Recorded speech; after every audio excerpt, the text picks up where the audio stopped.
piece by piece, I take back what's been stolen from me.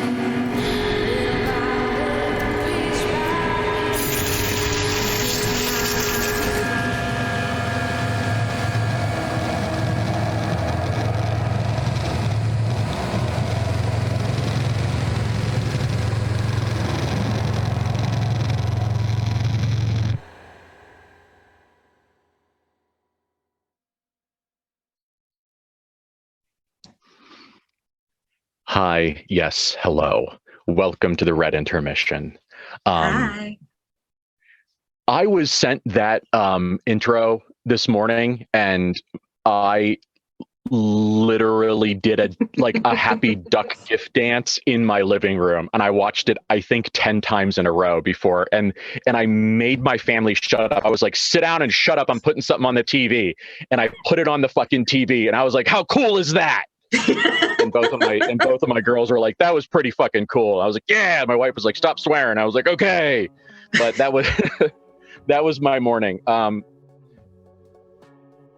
Curtis is so good. Like, Curtis, 1,000 times thank you. Like, I do not have the skill set to even do this poorly, and he just fucking magics it out, and I'm so thankful. So guys, we're going to get into this real quick, but I am so thrilled with the work that he did. Is guys, like, please, like, if you can, subscribe to the Patreon. If you can subscribe for 2 months and then you've got to drop off, that's fine. But the people that make all of this work and be beautiful and awesome, we wish we could pay them an infinite amount of money. We wish that Curtis could, like, get out of his bed and get into a Rolls Royce and then drive 10 feet to the computer chair. And then get out of the Rolls Royce, but we can't do that. But if you've got a couple of bucks, I don't get any of it, and I would really appreciate it if you could shoot a couple bucks to the people that make me look fantastic. Samara looks fantastic all by herself. She shows up like that. So, welcome to the Red Intermission. Now that I'm done gushing, a couple words of we're going to do the warnings, and then we're going to do the exciting stuff. There is a different vibe to this story.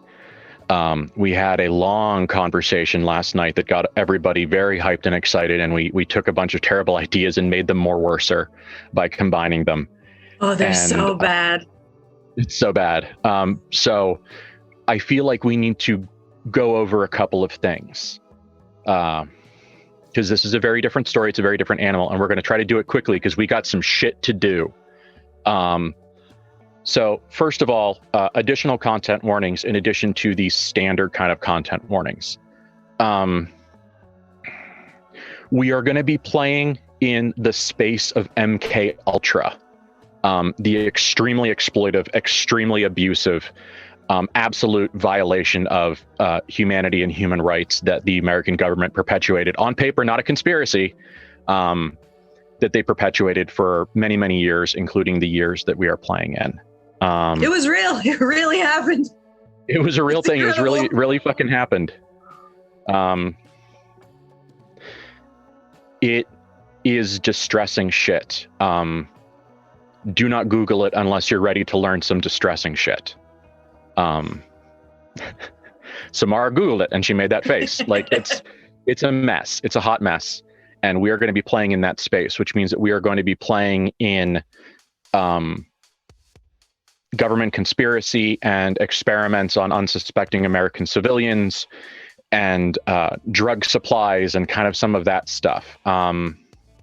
No, this isn't, just to be clear, this is not QAnon bullshit. This is the real life shit that QAnon grew their madness on. So don't interpret this backwards, please. So we're going to be dealing with that. The Red Lady is an awful, terrible, cruel, awful monster creature. And she, while being Bethany's paramour, sure. The Red Lady's intentions for Bethany are not okay. They are inhuman and cruel. And so if you don't know how things like gaslighting are going to feel for you, just, be aware that we're going to be talking, not really doing, but talking about some gaslighting, because the Red Lady does that shit. There will be serial killing, but that's kind of within our normal content space, so I'm not too worried about it. David's going to David. And so one more thing, and then we're going to launch. This is an intermission. The Van Horst, the players of the Van Horst have cool and interesting lives, and it became very clear that at a certain point over the summer, it was going to be functionally impossible to get schedules to line up, which is okay, because people should go live cool and interesting lives and do fun things. So that's good. And I support them and I love them. I have a cool and interesting life, just mine's usually closer to home. So we chose to do this. And part of what's going to happen is that you are going to see parts of my version of KULT, my Elysium, my Metropolis, my Gaia, my Inferno, my idea of what angels are based off the book. And then I had a whole bunch of extra refined sugar and had some thoughts. So if it is important to you to experience a story from a single perspective, this perspective being the collective viewpoints of the Van Horsts, I'm going to tell you that you're going to get information that is beyond that perspective. If you don't want it, see you in a couple months. If you do want it, buckle the fuck up, buddy, because it's going to happen. The other thing that we are going to do is that this is going to be a side story. So this is essentially going to be a giant Easter egg. You do not, my design intent is that you do not have to watch the Red Intermission to enjoy the Wrath and Tears major storyline. Things that will happen will have extra context, but you should be able to have a huge amount of fun without this storyline. So if you decide that this isn't a storyline you want to engage with, it's okay. Whenever Wrath and Tears 34 comes out and gets announced, just hop right back in your seat. We'll welcome you right back. As we always say, player before game and, viewer before stream count. So have fun. We're here to have fun. I'm going to have a lot of fun. I am hyped. I am the mental equivalent of a wiggly fucking puppy right now. And I am very happy to be here. We've been talking about some way to make a Red Lady David buddy adventure happen for like 6 months now. And so it's finally here. Yes. Yeah. So I'm really excited. Samara's really excited. This is Samara. Somewhere in the process, this is mirrored. Samara is a person that was introduced to me via the Van Horst players. And then since the last time we saw the Red Lady, I have had the absolute pleasure of meeting Samara in person and LARPing together and causing infinite amounts of problems and making everything worse everywhere we went. It was delightful. And the fact that we get to do this again is just fucking ducky. So let's do it again. All right.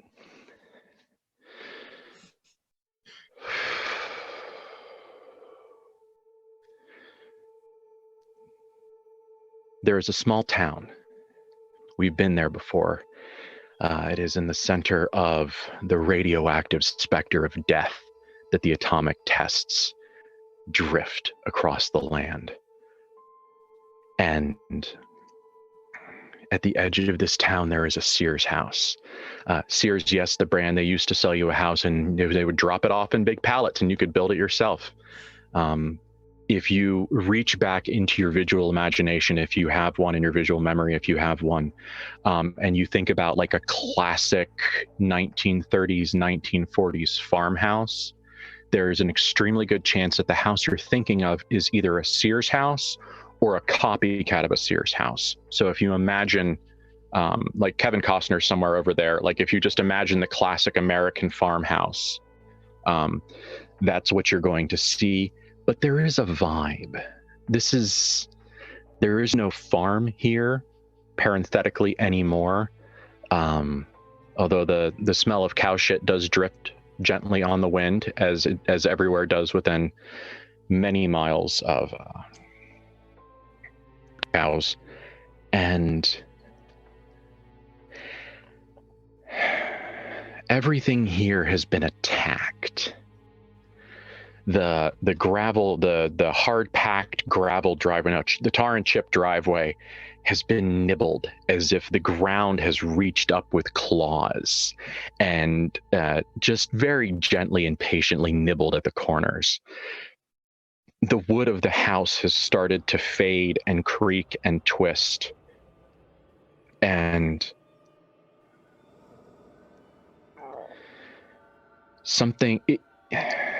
if you drove up to this house at night, you would absolutely say it was a haunted house. There's a bit of sag and a bit of lift, and the straight lines have curled into more organic shapes. It's very subtle, but it's there. There is a menace here. There is a sense of go away, keep away. You are not at the top of this food chain. And walking up from, well, you'll see later, from a place behind the house, stepping from between a little line of sight blocker of stones, is the Red Lady. Red Lady, you have just returned from, we just knew his name, from visiting Mr. Gottlieb and having a lovely mid-morning lunch with him. And now you have returned to what is not your home base. How would you consider this home? What is this home to the Red Lady? A safe house of sorts. It's not her place of power, but it is some place she has put down some power. It's a place she can use. It's a place that serves its purpose. It's a watchtower. It's an observation dome. It's a utility space. Yes. And now that you're home, having had tiny little finger sandwiches with one of the worst people in the world right now, the man in charge of MK Ultra, like you do about once every couple of months, just to see how things are going. Yeah. And so what is your mood right now as you come back? How do you think that meeting went? It doesn't matter to the story how the meeting went, so you get to pick. Like, what's your vibe right now? Seems to have gone pretty well. The various experiments are all, I wouldn't say going according to plan, but are yielding very interesting results, and also yielding some extraneous pieces that can be used later. Yes. Sometimes we call them people, but we can call them pieces too. Sometimes. Not here, though. All right. So, do you have any rituals in the illusion? Do you do anything when you get home? Does the Red Lady relax? The first thing the Red Lady does is open the trunk of her little car and take out a package that she made a stop to pick up on the way home. And she brings it into her little house and she sets it on the kitchen table and she unwraps the next piece of uranium glass that she has collected. And she goes to the edge of the kitchen, the wall between the kitchen and the dining room, and she sets it on the shelf. She has a rapidly expanding collection of uranium glass, and that appears to be one of her few illusory interests. And she sets it and she rearranges pieces slightly to put it in just the right place and stands back and nods to herself. And now, one of the very nice things about being a inhuman uranium glass collector is that your sensory apparatus extends into different wavelengths, which means that to you, this uranium glass is always incandescent. Yes. It's got the lovely green glow that normal people in the future will be able to see when they shine a black light on these pieces. But she sees that all the time, and it pleases her. Good. So, what else? Is there anything else you'd like to do or anything else you'd like to talk about before the story begins? Since the last time we visited the Red Lady, she has redecorated the bedroom a bit.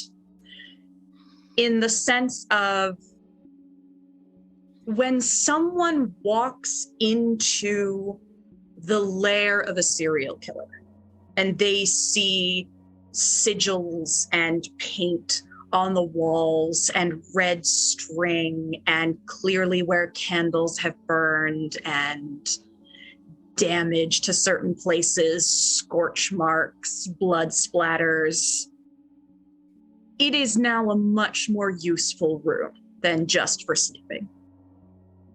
Okay, it's a ritual space now. Still has a bed in it, because that's useful too. And sometimes naps are nice. And the Bethany that you fed to your current favorite Bethany, is that just entirely gone? Is that just now making tomatoes happen? Or did you keep any piece of that Bethany for later use in this new ritual room, now that Bethany consecrated it so nicely for you? Exactly. There is a small vanity, your sort of two little drawers and the chair and the table and the mirror.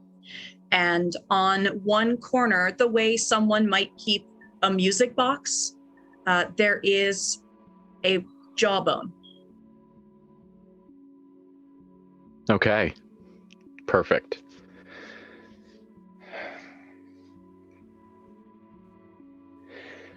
And if you picked up that jawbone, which I know you're not going to right now, but if you picked up that jawbone and held it and ran your fingers along the bottom of it, like a lover or a butcher, you would feel a perfectly aligned set of perfect half spheres along the inside of the jaw. You wouldn't even be able to feel it on under the meat. It's inside. It's in, it's on the inside of the mandible.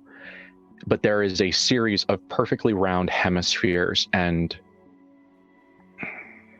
to someone that knows what it is, that's a model number. And we'll leave that there. Red Lady, there is a presence approaching you. It feels like a storm cloud and an onrushing train. It's not directed violence, but there is a violent thing approaching. And it's not quickly, but it's there.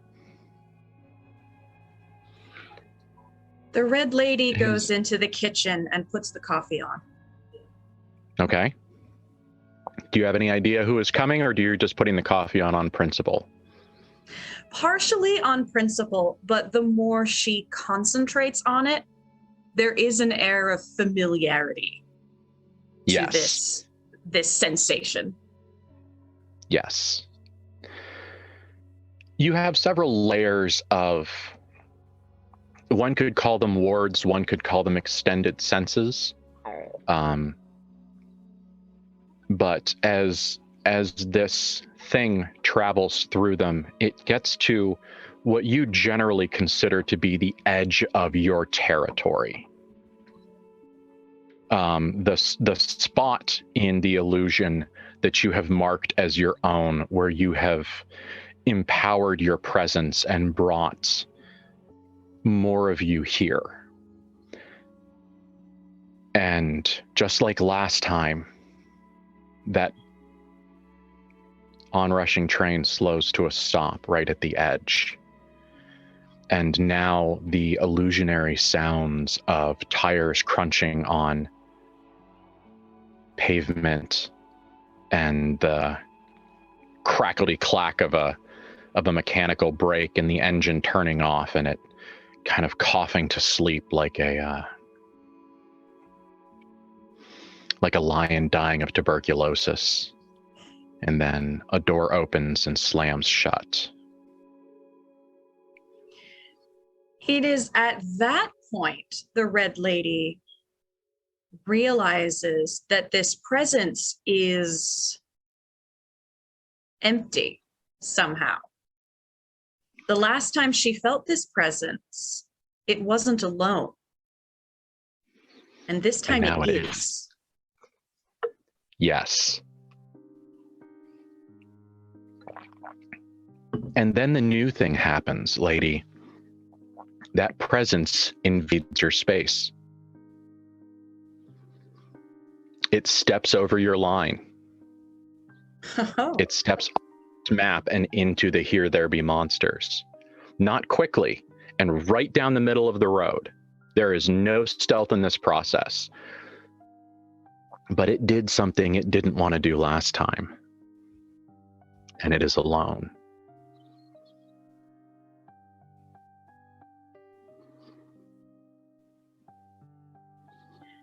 With uncannily perfect timing, just as that creature is about to mount the 3 or 4 stairs to the front door, the Red Lady opens the door.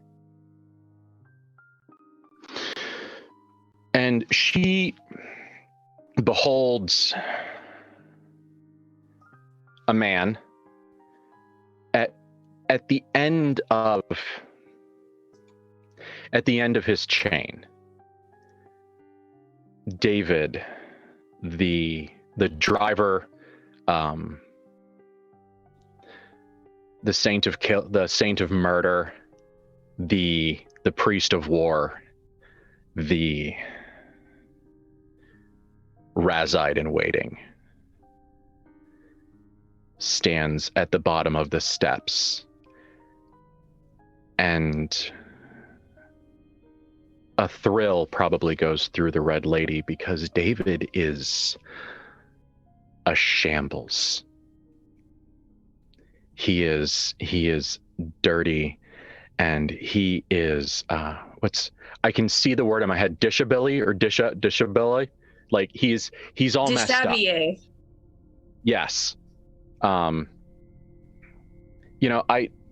mind. Like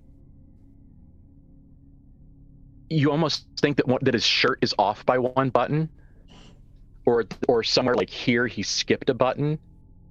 Like there's the lines of his shirt are slightly wrong, and the sleeves are rolled up, but they're not rolled up in that seductive, impressive, like rolled up to the bicep, nice rolled up sleeves way. They're rolled up in that way of like, fuck. Like there's just like his entire presence is just an aura of fuck. And there is blood under his fingernails, and there is his arms, he's not very hairy. He does not have like a lot of like dark hair on his arms, but he has an amount of arm hair, and you can see that there's kind of some stuff in it, probably blood, probably some other things, and he's unshaven. Like he's clearly been at least 3 or 4 days since he's touched a razor to his face. And it is clear that he had stopped here with the absolute intention of getting his shit together. Because when you open the door, he's got his hands like up to his, like you can almost imagine the rest of the motion that you throwing open the door interrupted. Like you could absolutely, you've seen it where a man wearing a dress shirt goes around and fixes his collar and then gets his gig line lined up and fixes it. Like, you can just imagine that ritual of rearrangement and relining that you absolutely interrupted. And it's entertaining, but the part that makes it not as entertaining but far more interesting is the brassy, oily shine of his eyes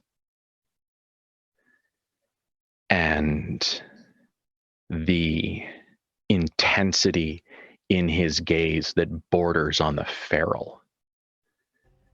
This is a David who is close to something. You can feel the potential in him. And he glares at you, lady.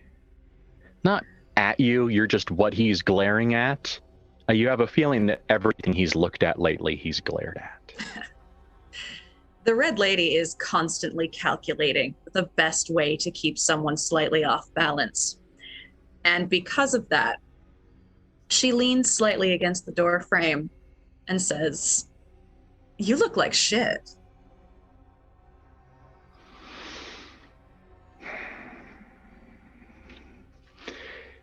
And with exactly 30% of the control he has left in this fucking world, like, continues to fix his outfit. Like, he finds the misplaced button and rebuttons it and like tucks his shirt back in, and very slowly starts to get his shit together.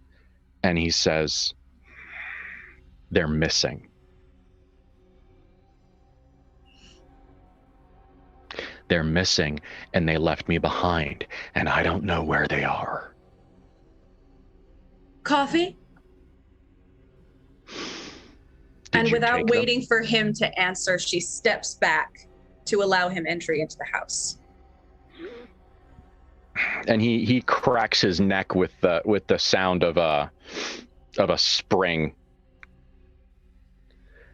and follows you up. She sweeps herself into the kitchen and starts fixing him a cup of coffee. David is clearly torn. He is a good young man. He was raised by a good family who knew how to be proper. And he knows for an absolute fact that what he's supposed to do right now is either sit down in the living room or sit down in the kitchen, depending on where she indicates with the way she's preparing things. Sit the fuck down and drink the fucking coffee. There is no social alternative that is acceptable. But David is also worried in a way that only people like David can be worried. And so he very much so doesn't want to sit down. And she finishes fixing the coffee. Sorry. Go. That's it. She fixes the coffee. She assumes his cream and sugar content. And without indicating where he should sit, she hands him the cup standing and says, "I know you will believe none but your own senses, Hunter Killer. Are they in my house?"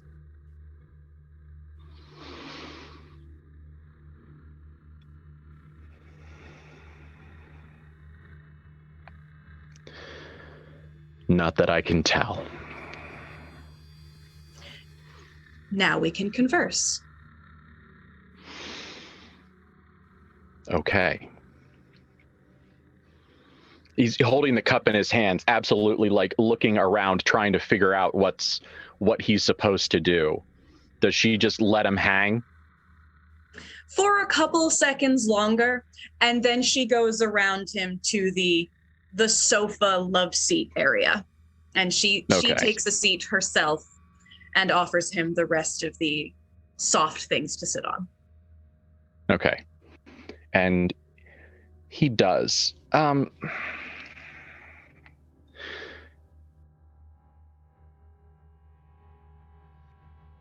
Ben is blue collar. I've worked in machine shops and other dirty places my whole life, and so I'm reaching into my own experience when I try to describe this. There is a very particular way that someone who thinks they're dirty in a way that will transfer sits on a nice thing, that somehow you manage to get 1% of your butt in contact with the chair and like apply no weight, but somehow still sit down. Like he is absolutely doing that. He is not calming in as much as he is finding comfort in the structure that is being provided. He knows how to drink a cup of coffee and have a conversation. He doesn't know how to find the Van Horsts when they disappear, but he knows how to drink a cup of coffee and have a polite conversation. So you can see him placing himself kind of inside that mental space that allows him to converse and be calm. The lady leans herself back into her soft area, not unlike a monarch leaning back into their throne. Tell me everything.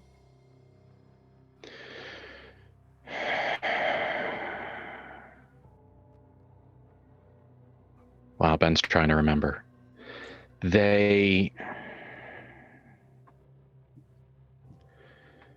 Clara left. Clara went to take a walk, and she just wanted to go out, I think. No.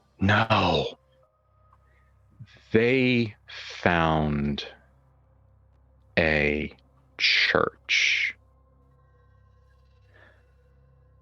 And Clara went to look at it. And then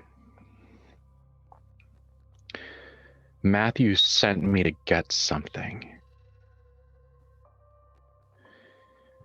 He wanted me to get him something. Did he want a gun? Maybe it was food. I don't remember.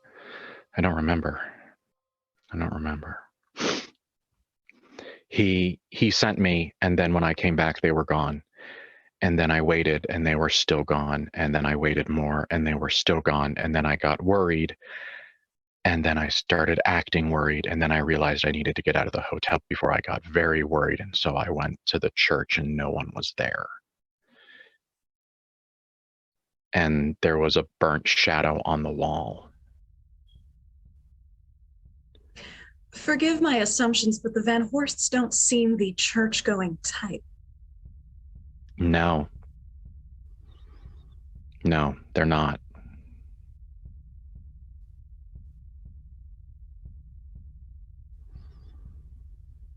It was a church of, it was St. Peter's Vision, I think it was. Ah. That church. Yes. And he leans. The first sign of like actual kind of communicative interest that he leans and he goes, "What do you mean, that church?" A church that's trying to bring about the future. Not like the rest that are mired in the past.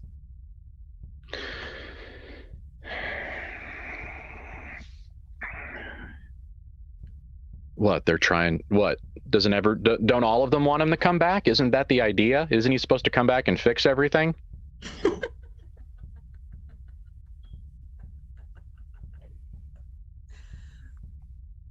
Most churches don't believe atomic weaponry will be the way to get there. Oh. And he kind of stares into the distance over your left shoulder, lady, and you can see the context seeping into his mind like oil through a sponge. And he's... So are they dead? Are they gone? Did they go somewhere? Are they a trinity? That's possible. Doubtful, but possible. Matthew really wanted a nuke. Do they have the contacts to get there? They were working on it.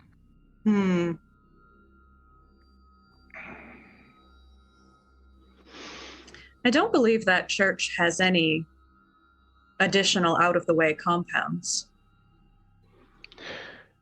It looked, I would hesitate to call it anything other than a one-man operation.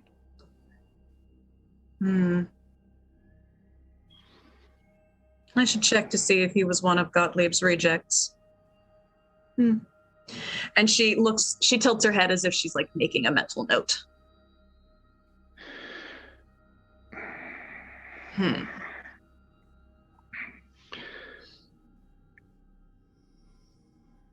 I know that you are deeply interested in Miss Bethany. I am not happy about it, but it is outside of both my control and my opinion. But I know that I assume that you would enjoy seeing the Van Horsts returned as much as I would. What are you proposing? I don't know. I came here ready to kill you. Oh! I thought I was going to find them tied up in the basement. I thought that you had done something to Miss Bethany, and then I thought that you had done something to her, and that she had taken her siblings here, and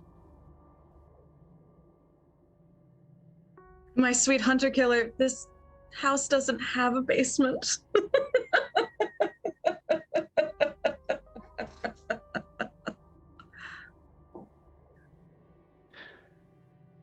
I am not responsible for their disappearance.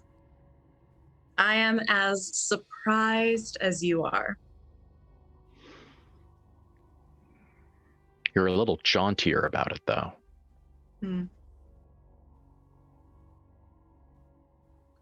It's simply my nature. But to answer your question, yes, I would like to find them as much as you would, I do believe. So what are you proposing?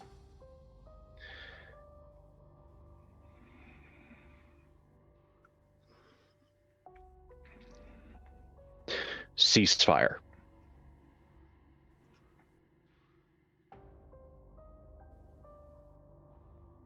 I wasn't aware we were at war to begin with. I am at war with anything I think can harm the Van Horsts.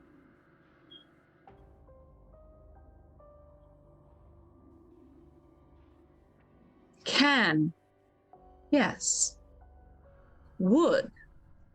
Different question. I am not her father, and you do not have to try to convince me that your interests in her are anything remotely resembling reasonable. Good.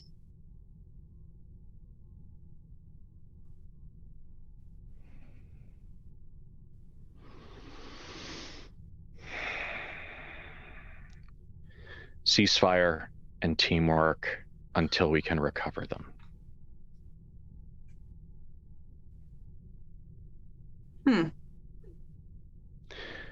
Because if you're going to start looking for them,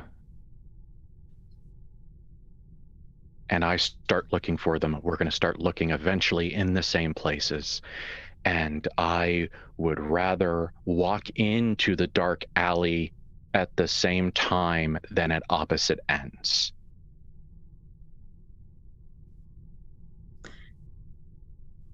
You are aware of how I normally communicate with Miss Bethany, yes?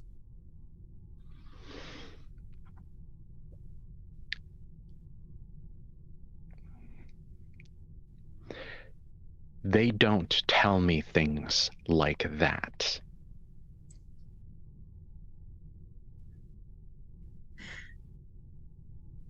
Then I'm going to need you to make peace with a few things if we're going to work together.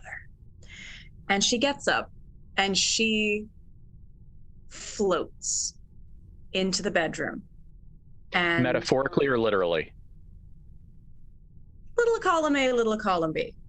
Okay. And she swipes an item off her vanity and returns, and with a flourish, presents a jawbone. He reaches out slowly. He reaches out slowly. You recognize the behavior of a person who is packed to the brim with contained violence and is moving in the way that is attempting to showcase the lack of intent. But there's also a bit of a calipery, armature sort of extension, grab, retract. And he looks at it, but without looking up at you, he says, I know you're gay.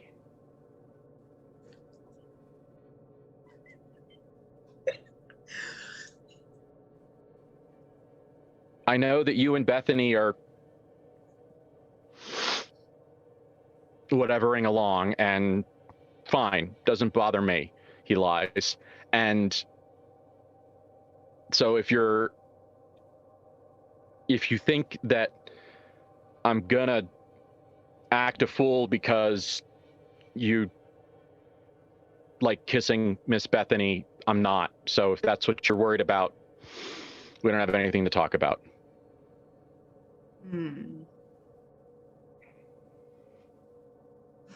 And she recognizes that he's lying and is fairly transparently trying to bait him, just to get a sense of how far he's willing to go on this. And she takes the jawbone back and says, this could be a way I could communicate with Miss Bethany, but I don't happen to have an extra Miss Bethany handy. We are. Yeah, we're short of Bethany, and we're short all of the other Bethanies. Is there a Bethany store? Not locally. He grapples with that, and then gets it as far down his throat as he can.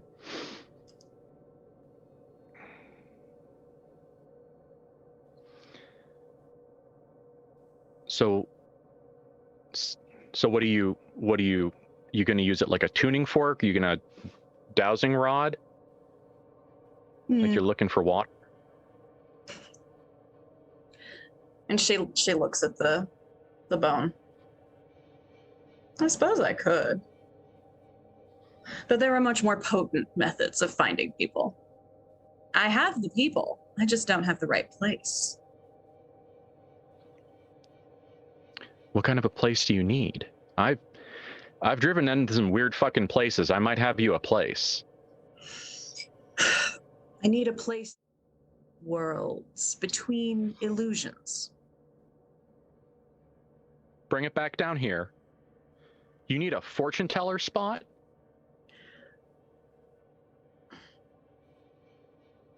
Is that you're talking about, like seeing the future in fortune telling and Delphi and stuff? Is that what you need a Delphi?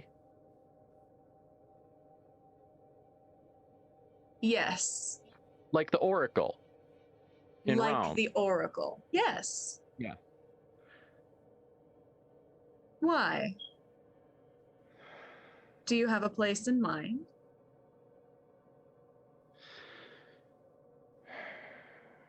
When Matthew got injured,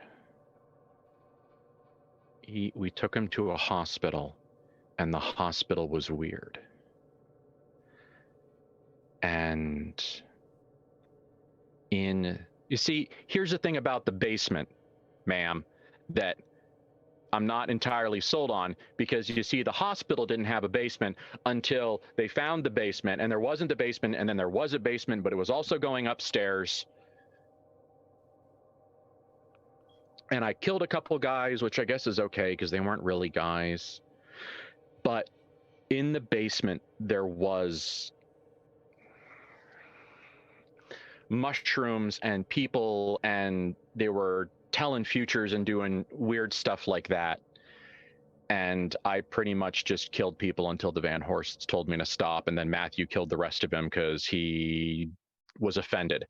And so, assuming that the not basement, upstairs basement mushroom farm is still there, that sounds perfect. Great. That sounds like precisely what we need. Okay. All right. So, are we gonna do this? Are we gonna work together? I suppose so. And she, in the hand that's not holding the jawbone, she extends a very ladylike hand for a very ladylike handshake. And with a poise and dignity and training that David in no way, shape, or form manifests in his day-to-day life, it is almost as if there is a, you don't want to call it a possession, but it's almost as if like a memory that he can't normally access bubbles to the surface. And he perfectly matches the gesture. And he tilts his head. He is absolutely not kissing her hand, but he does the perfect to within a half a degree. I'm tilting my head instead of kissing your hand because we are not in a hand kissing like level culturally, but he does it and it's picture perfect. It is like the courts of pre-World War I Europe. Perfect. Yes. And it don't make no fucking sense. When they make contact, when he does that little head tilt, there is a ripple in the room that is pushing away the illusion. And each of them sees what is the other. And the red lady is bigger, longer, taller, more curvaceous, sharper features. She is Boudica. She is Galadriel from those recently released novels. Mm-hmm. A dark, queenly figure with wings that stretch up and out behind her. Or is it 4 wings? Or is it 6 wings? Even further back from that illusion, there seems to be more illusion. Her eyes are fire, or they're not. There is that sense of Sauron watching, or maybe it isn't. And there is just that moment of her splendor on display in this impossibly small house.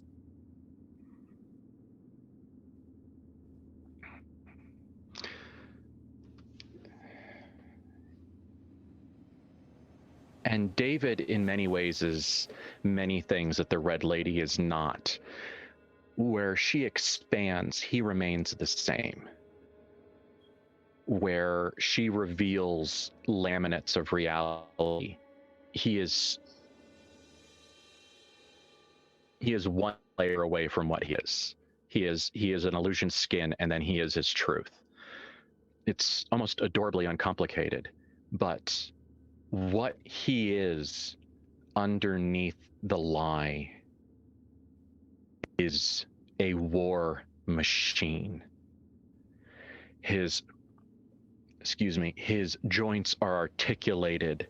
His eyes are polished brass with carved crystal corneas, and you can see the of the aperture as it refocuses. His face is a nigh infinite segments. Then when you imagine it, do not imagine steampunk. Do not imagine automaton. imagine a spirit of the military industrial complex.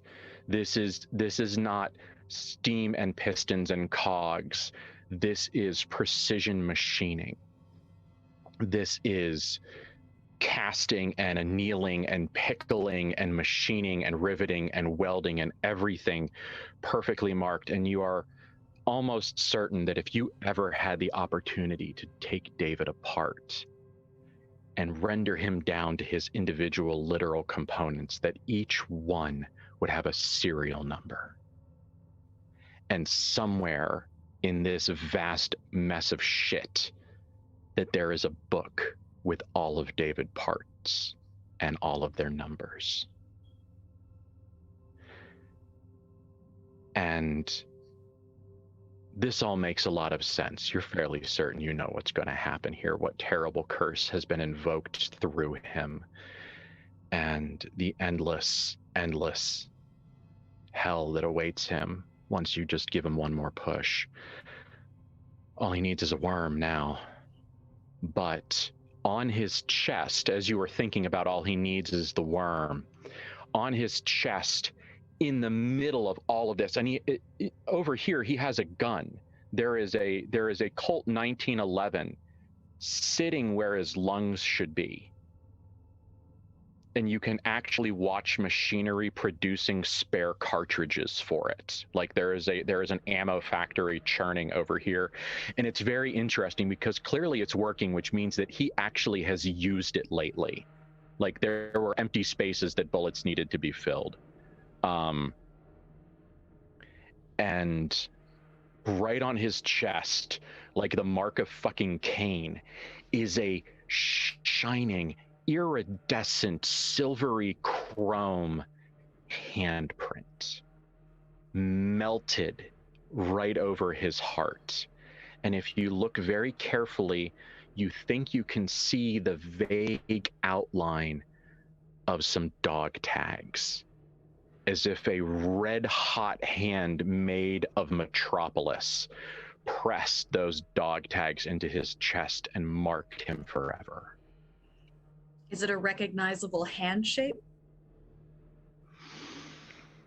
Do you think you would have gotten an updated information on Matthew's beginnings of transmogrification, or do you think that's a surprise?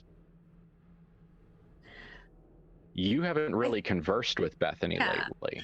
I think the shape might be recognizable, but the details of how it was made are not yet. I would say that you absolutely recognize the metal of Metropolis, that strange stuff, that world-eating vermin, those little chewing worms that whenever the humans pulled a new place into Metropolis and started tearing it apart to magnify their endless city, the worms are one of the things they used because they can eat reality, and they shit that chromy metal. And oh, those fucking humans, they loved that stuff. They used it for everything.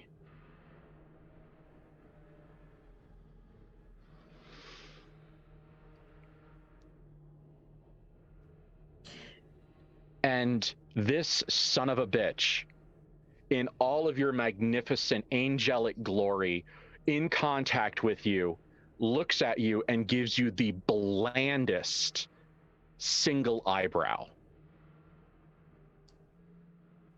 Just one eyebrow, like just a piece of segmented brass, and then a piece of like ferric chloride etched brass, so it's darker, just zzz, rises up.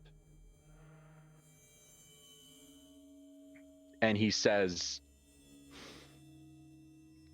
well, hell.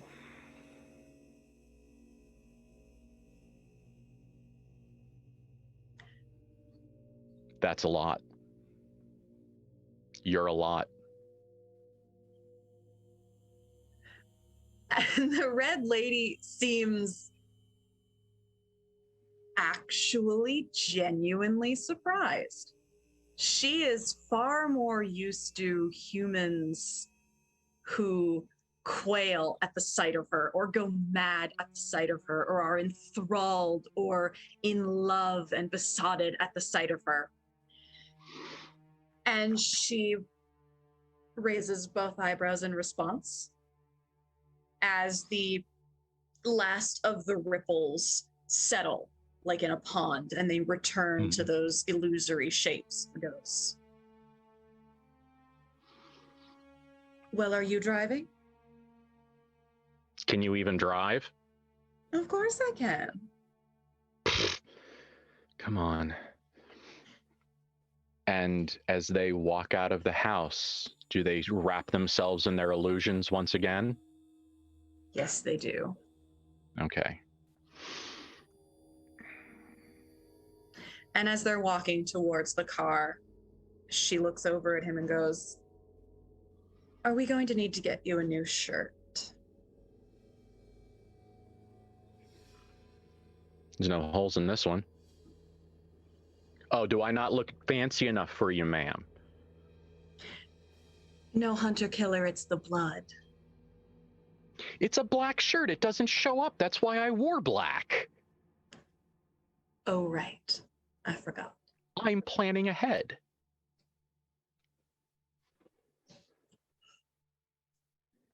And she gets to the car, which is just beyond her space. And she waits for him to open the passenger side door. The fucking face journey that this makes him go through, like, it says a lot that David's face journey at considering having to open the door for the red lady is far more intense than dealing with the red lady's like angelic madness. Like he handled like revelatory angelic horror better than he's like, I gotta open the door for this fucking broad. Like it is absolutely like this is his existential crisis. And he looks at the red lady and he gives them, and it's so interesting because when the illusion is stripped away, his mask drops, his body language changes. But now that he is back in his illusion, it almost seems like David doesn't know. It's almost like his illusion is inside too, because now all of his facial tics and all of those little human meat movements, all of them are back. Like when he goes through this face journey, his nostrils flare, his lips move, you can see the muscles underneath his cheeks move, you can watch the muscles for his eyebrows move, like all of that stuff comes back. And David might be a little bit further / closer than your initial estimation. And he just, he puts his hands to the side of his head and he mumbles something that he clearly doesn't think you can hear. Oh, but she can. You can. And he says, she's gonna fucking stand there until I open the door for her. I swear to God. Okay. And could you hear that, or is that too quiet? Oh, I heard it. Okay. And he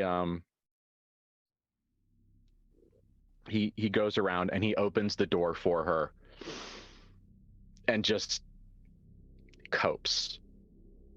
And she folds herself into the car very daintily, making a mental note of how close and or far David is from the illusion. And as a favor, closes the door herself. All right. So he walks around the front of the car, gets in, starts the car, and looks at the red lady and says, you want to stop anywhere first?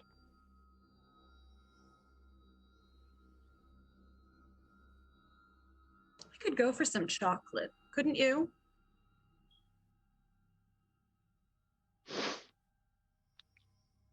You want a chocolate bar or chocolate ice cream? Ooh, ice cream. It's so hard to get good ice cream in the desert. The better the ice cream is. I I know a wonderful place on the way. Okay. And car in reverse, back down the little road enough for him to turn around. It's the same spot he turned around in last time. And down the road they go. And she did not lock the door to her house. Who's gonna fucking go in there?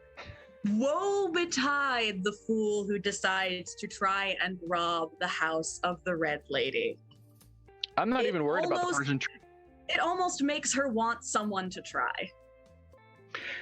I'm more worried about like the poor bastard like vacuum salesman or the Encyclopedia Britannica guy. Like, it's a Love, Death, and Robots episode right there. She could go for an encyclopedia. That might be useful. Yeah. All right. I'm deeply entertained. Are you entertained? I'm having a blast. I sure am. Yeah. All I'm thinking about is Marv from Sin City, where he's got the guy like an inch from the pavement. He goes, I don't know about you, but I'm having a ball. That's just kind of...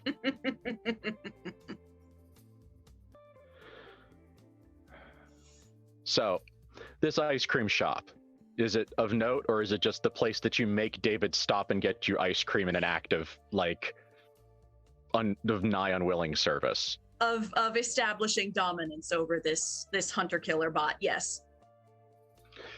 Yeah, it's just a side of the road ice cream place on the edge of Vegas proper. It's a nice little place.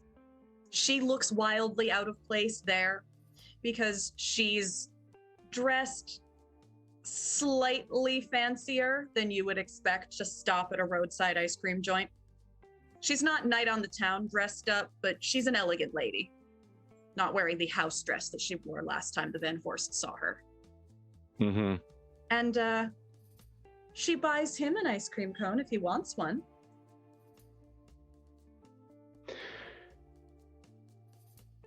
Clearly, in the interest of maintaining peace between these two great nations, he does accept the ice cream cone. And she is clearly reveling in the utter absurdity of this moment, of these two extremely powerful creatures, not of this world, eating ice cream as they continue into the city. There is a city leveling amount of bullshit sitting around eating ice cream right now. Mm-hmm. So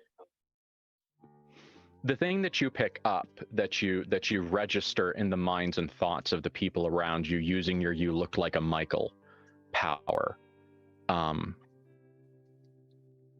The lady who scooped the ice cream absolutely thinks that you're a mob whore.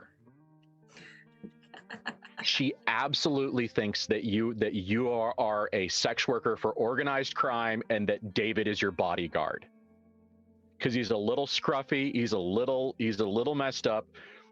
The Red Lady's perfect top to the bottom, and David's a little scruffy, and exactly the kind of like, go get her and bring her back. That like, she's absolutely created this entire narrative in her head in the 60 seconds that she's interacted with you both.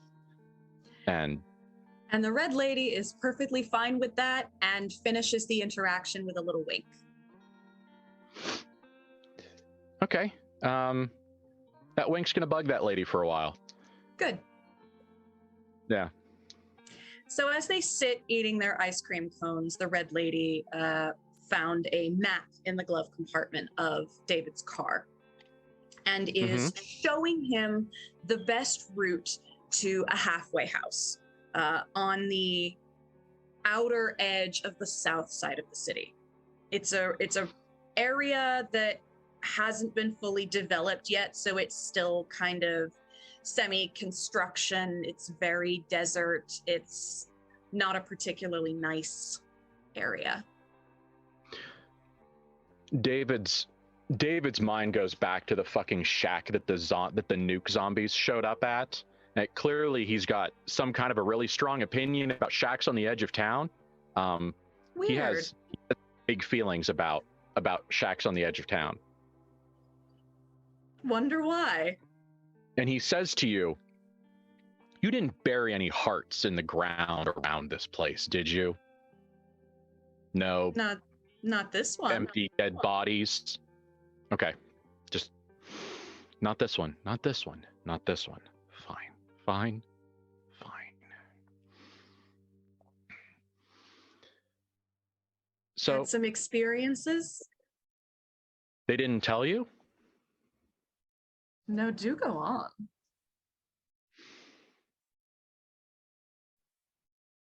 Actually, you're going to have to leverage this out of him. Let's take okay. that deeply weird character sheet that I made Yes. out for a spin. Sure. So talk me through it. What am I rolling? Okay. So the way this is going to work, and we'll pull back enough of the curtain. Once I fix my madcap deranged formatting, I will probably send this to Curtis at some point to PDF and put up on the Patreon. So it is very cool. It's for pretty those who are entertaining. curious. It's a very cool sheet. Yeah, it's 1,800 words of like, didn't eat breakfast and took my Adderall and drank 3 cups of coffee this morning. So it's great. So NPCs and antagonists inside the KULT Divinity Lost system do not roll dice. Therefore, their stats are not designed to create die rolls. They are designed to create consequences to the player's die rolls, which meant that unlike, for example, D&D, where I could just tear a page out of the monster manual and hand it to Samara, I had to figure out how the fuck something that isn't designed to roll dice could roll dice. Because dice make good randomization and they make things interesting. So the creatures are classified with 3 stats: combat, influence, and magic. Combat is combat. It's what it says on the tin. Influence represents a lot of social things, and it's kind of a nebulous, wibbly wobbly thing. It's who you know, what you can talk to, how you can get things. It's that kind of just blob of social. And then magic, of course, is magic. So what is essentially going to happen, and the way this is going to work so that you guys understand what's going on, is that when Samara chooses to make a player move using the general moves sheet, so we've got engage in combat, influence other, read a situation, investigate, all those classic KULT Divinity Lost moves. Essentially, what is going to happen is she is going to pick her vibe. So is she going to approach the situation via physical interaction, either using her inhuman senses or just inhuman strength or inhuman mad libs? Or is she going to be doing something social with this? Or is she going to be applying some of her maddening paracausal reality bending magic to the problem to make it quite possibly cease to exist? So what is going to be different about this is that because of the way we're playing super duper fast and super duper loose with the rules, is that Samara is essentially going to pick her vibe, and that's how it's going to go. So if you crack open whatever your copy of KULT that you have, and you look at the general player moves, it's essentially going to be roll dice plus whatever the hell Samara decides to roll. So whenever she says something like, and I'm going to be using combat, now we've got a little bit of context. So how do you want to try to get David to open up a little bit and tell a story he's clearly debating whether or not you should be told? It's definitely influence, because it is not clear to David whether she genuinely doesn't know this story or whether she just wants to hear David's perspective on this story, or whether it's some other motive entirely to get these words, this particular story, out of David rather than some other member of the Van Horsts. Okay, let's go for it. Yeah. That is an 8. Plus Total? influence. Yes, I rolled a 2 and a 6. Okay, so what's plus influence? So +4 is 10. Okay. That's the bottom of the middling. So that's a but. That seems reasonable for the first time she's trying to pull this horse shit on him. Yes. 9 or under is no and. Right. 10 to 14 is yes, but. 15 and above is yes and. To use that that emergent shorthand. Yeah. So he does what you ask, but the GM chooses one. They demand better compensation. Complications will arise at a future time, or they give in for the moment, but will change their mind and regret it later. Well, I know which one I'm picking. That's a self-solving problem. So he tells the story about the first time they met Nuke Magic, where they were they were either set up or he was patsied, and they went to a shed where they were told that somebody from Pittsburgh, like there was a name from Pittsburgh that was dropped and it was being used as bait. It's a very long, complicated thing. But they went to this shack looking for evidence of one of the members of the Phoenix Society that they thought they killed. And his commentary was, Bethany was very certain that they died. Miss Bethany was entirely certain. She used words like explode and vaporize and aerosol. So I feel like that person is very dead, but their name was getting thrown around. So either somebody was using them or it was a trap or whatever. So they get there, and that night's nuclear bomb test goes off. And at the same time the nuke goes off, fucking dead guys climb up, come out of the ground and start trying to kill them. But they had all of their hearts were taken out, and they were put in a circle around the shack, like a line, like landmines or a picket line or something. And they said something about when they broke the circle, that's what happened, and then the nuke went off. But apparently the magic needed the nuke, because whatever the wizard that was doing the magic couldn't do it by themselves because they were too weak. So they cheated and they rode the nuclear bomb into. There were zombies. The Red Lady is obviously entertained by David's particular storytelling style. Yes. Is nuke magic something she recognizes? Like the way he is describing these hearts in the ground. Is this familiar to her? Well, all of the pieces are recognizable. The idea of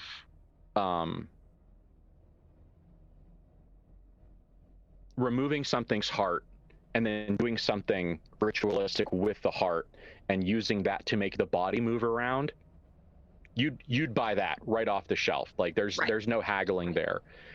The idea of using the illusion shattering energy of an atomic bomb to scoop enough magical energy to make something happen at a higher than normal level of puissance is one of those things that you're like, I never would have thought of it, but as soon as someone else did it, I get it. Yeah, that's clever. That's a beginner using advanced tools, but that's clever. It is, but they're not a problem anymore because they were another Bethany and Bethany ate her.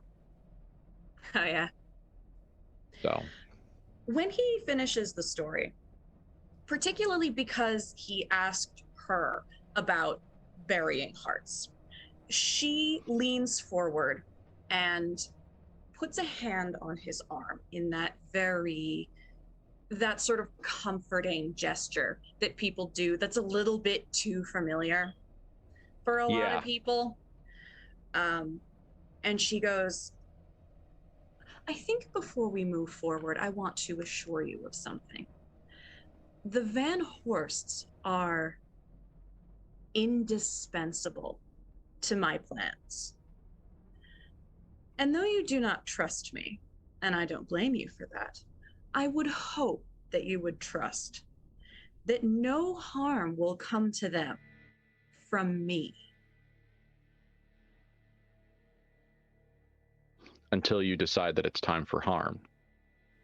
Maybe. But I certainly don't think that'll be anytime soon. All right. I'm here. It's, I buys the ticket, I takes the ride. This is just going to have to be what it is. But please know, no hearts buried in the ground that attacked the Van Horsts were mine.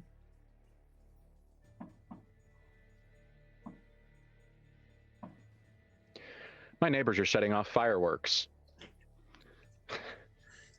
I have so many opinions on that right now. So he just, David's not stupid. He's very smart. He is generally quick-witted, but he is clearly not deeply experienced in the language use of creatures that are used to thinking in magical terms.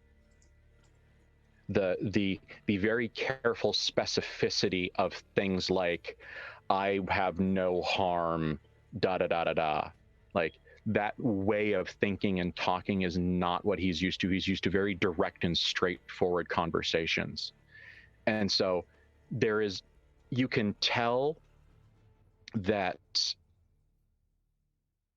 he is going to have an upper limit on that. And it is going to be a burr under his saddle for a while about that, because he just kind of gives you that look where he's like, I know that you're doing some kind of shit with your words, but I don't know what you're doing. You're like, I'm not equipped to find the trap, but I just heard the mouse trap click. Mm-hmm. I just don't know where it is.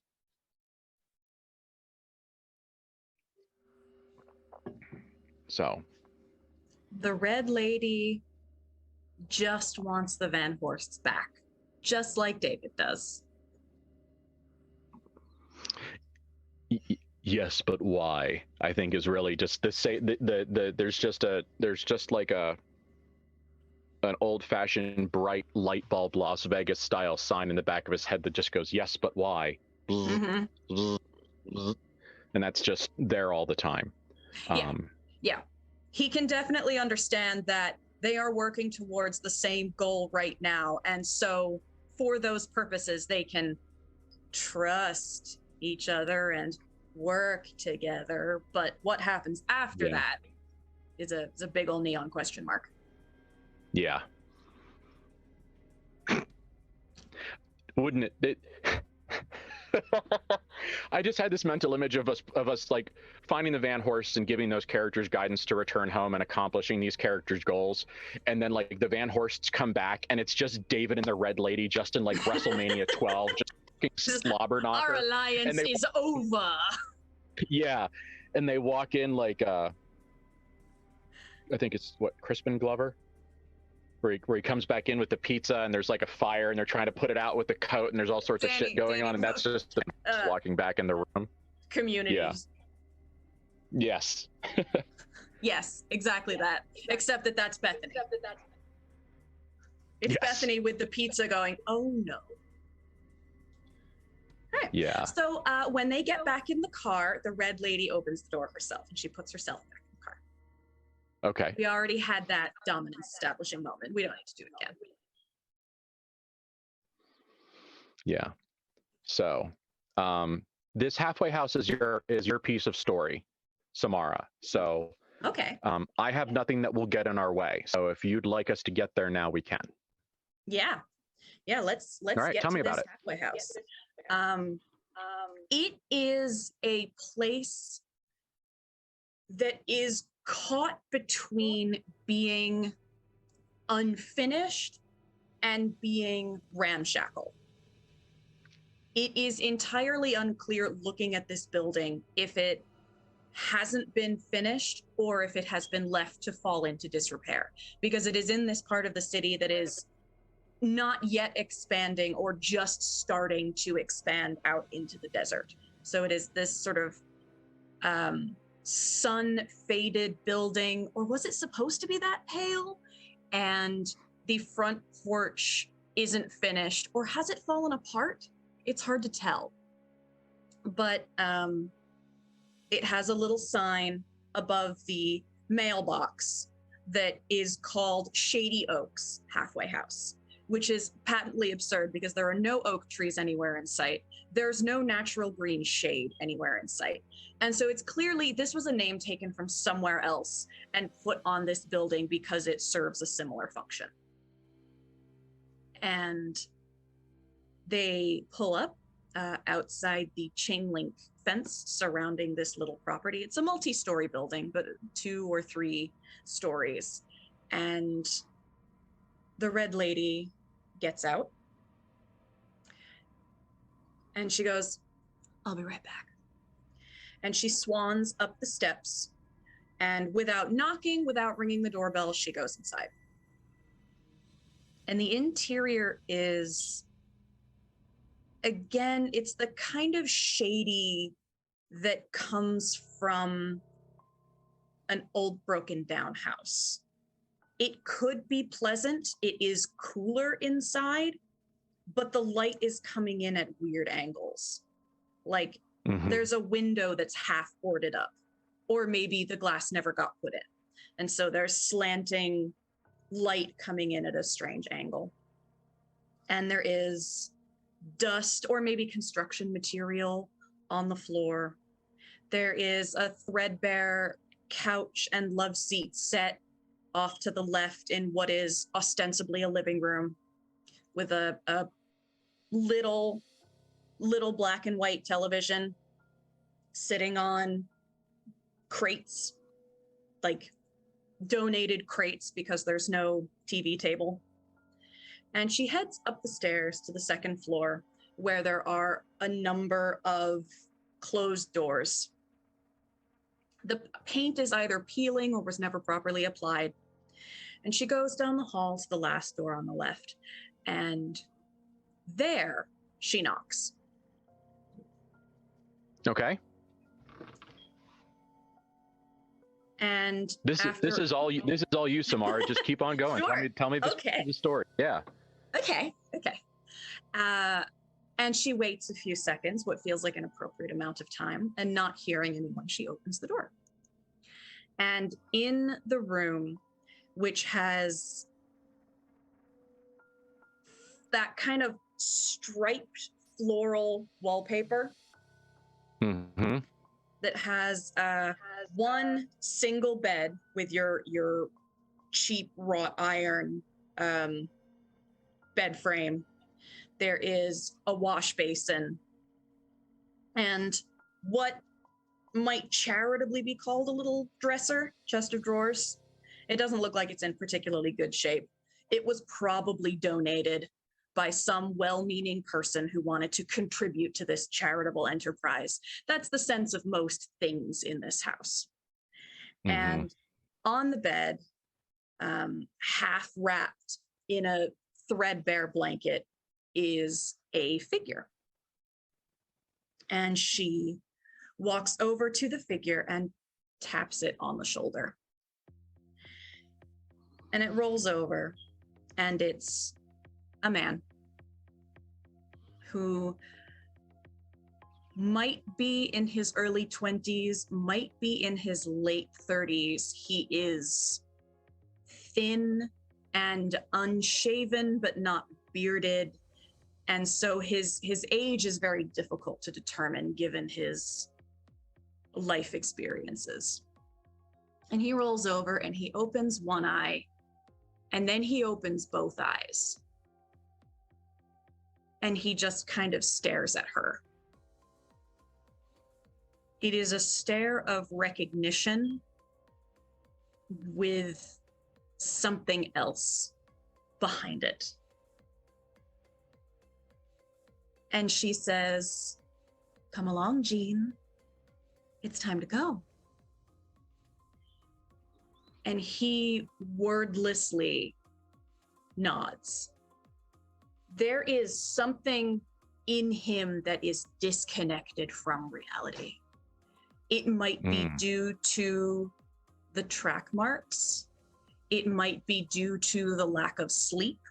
It might be due to something undetermined. It might just be seeing the red lady and perhaps seeing through the illusion just a little bit.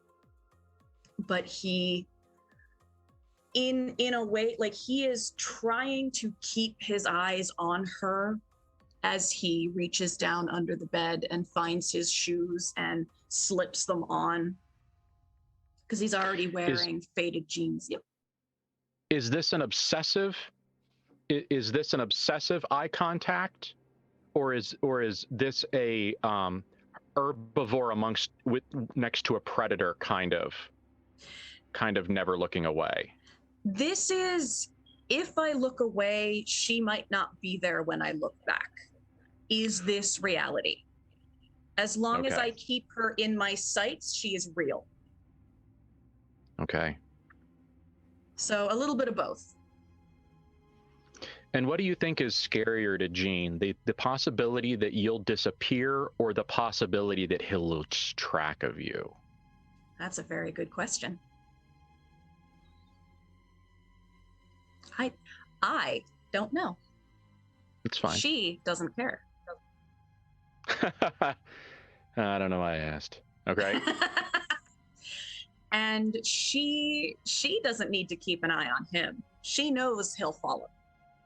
And she heads out of the room and down the stairs and out the door.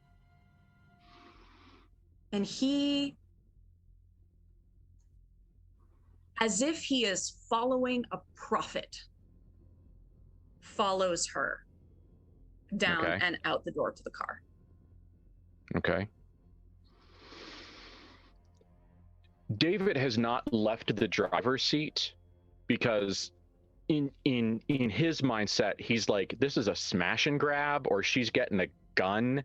Like, this is going to be a in for 2 minutes and back out. Like, and so when she comes out leading this poor broken person, David's just kind of absolutely that.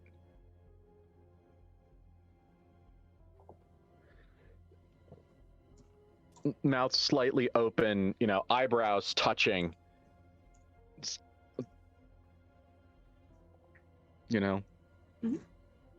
And so that David does not have to leave the car, the red lady opens the back door and ushers Gene inside.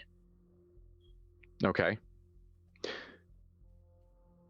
There is a extremely micro expression, like micro scale full body shudder as Gene gets in the car, because no one has ever sat behind David that wasn't a Van Horst. And it feels to him like a violation. Mm-hmm.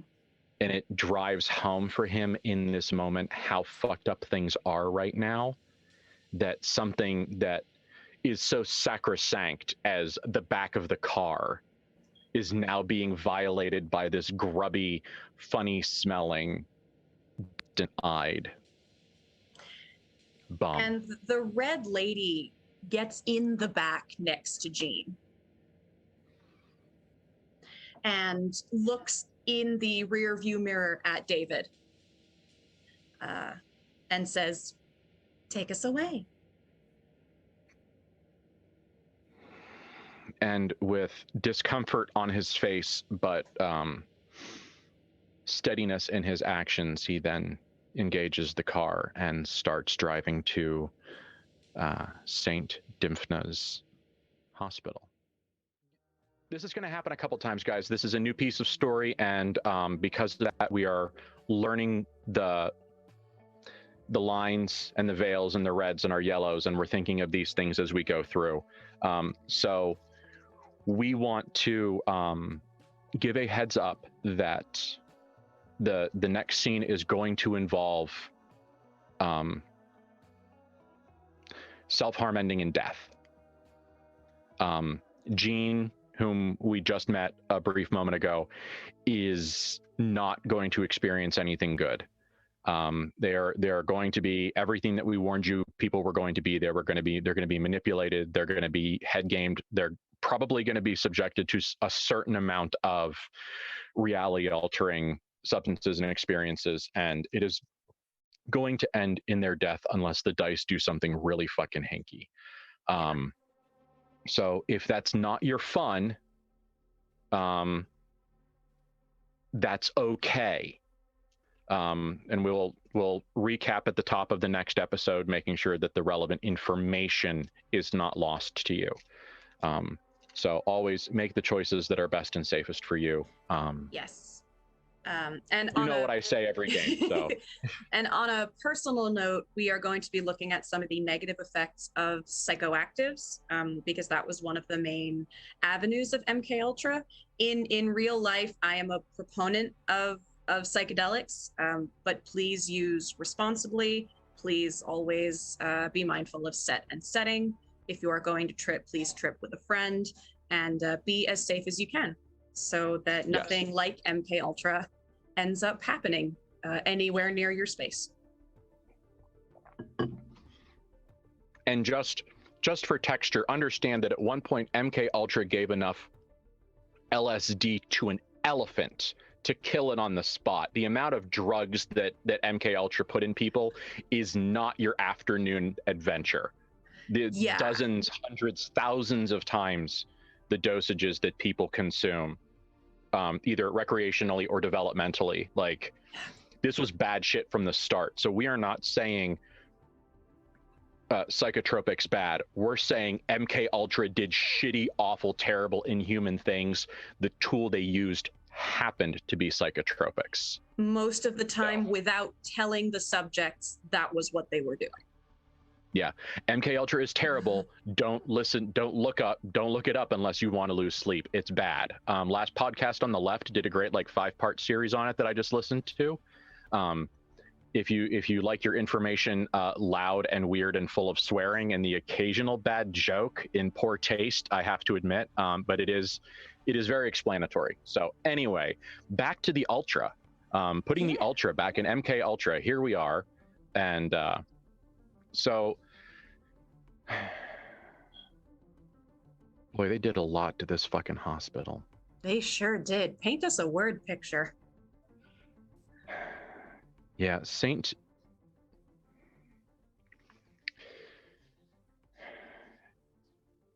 there is a moment where the Red Lady could tell that if two sleepers were trying to find Saint Dymphna right now, they would not. That the fact that you two are on the edges of the illusion and have pieces of the truth clinging to you, or in your case, lodged firmly within you as an originating part, that they probably wouldn't be able to find it right now. So when you pull into the parking lot, the exact same spot where David parked last time, you feel the thinness of the illusion here. And you can feel, what do you call the machinery of the illusion, the processes that the archons use to create and maintain the illusion, that thing that the demiurge made oh so long ago? What does the Red Lady call it now, after rebellion and madness and strife and murder? Ooh, there is a word on the tip of my tongue. Where is it?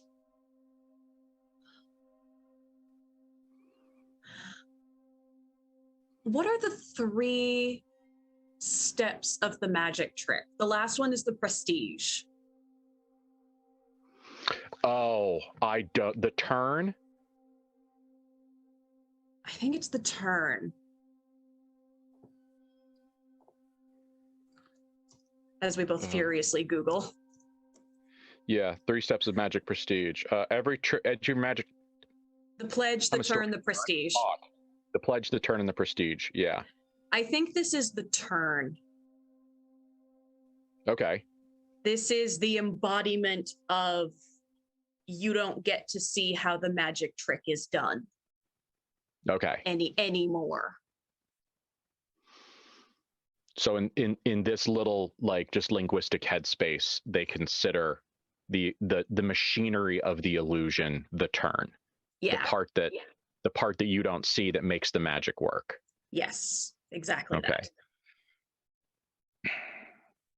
Here, the turn has been fumbled to continue along that same idea.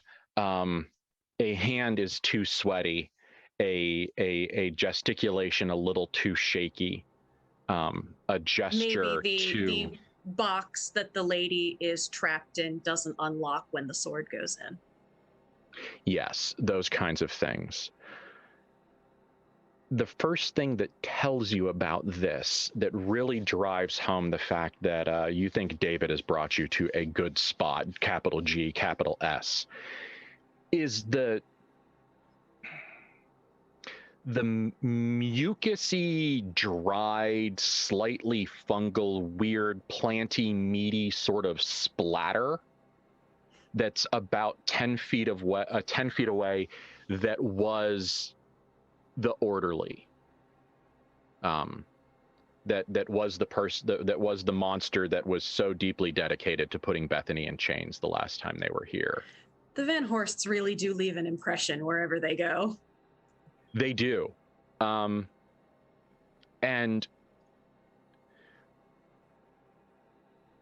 David is leaning on the top of the car when he puts it in park, turns it off, gets out, and he's leaning on the top of the car, and he is looking at that smear on the ground.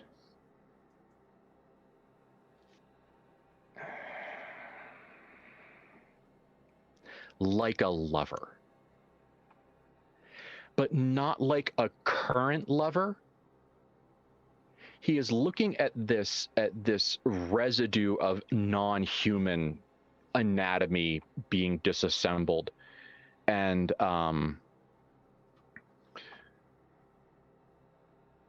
he is looking at it like a lover for whom intimacy has ended, but amicably. It's that just like we stopped working together, or that time in our life has changed, or we switched shifts, or just when you have a casual short-term entanglement like that and it ends not bad, but just because it was time for it to end, and you see each other at a party and that nothing's ever going to happen and nobody ever really wants to, but there's just that smile of that, like, we've shared moments, we've been here before, and that kind of genteel intimacy is the look that he is giving the exploded monster body on the ground. As the red lady gets out of the car, she sees the splatter and sees David's expression and goes, "One of yours?" Yes.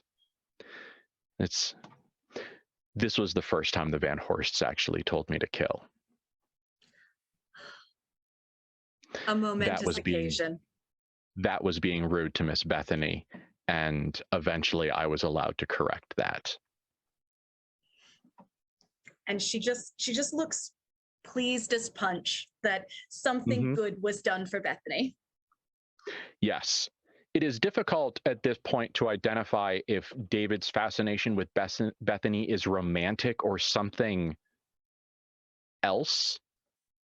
It's definitely a layered feeling, and it doesn't feel like a crush or really desire. He doesn't go, "Ooh, Bethany, ooh." He goes. But there is a deep and particular connection with Bethany that isn't present in the way he talks about the other two Van Horsts. Yes. There's something there to uncover, and I'm telling Samara that it could be uncovered during the Red Intermission, but it is complicated, and you will have to succeed at all of your conversation challenges, and make sure you speak to this NPC after every major plot point, a la Dragon Age, to make sure that you unlock the whole story. Yeah. This is one extended loyalty quest. Yes.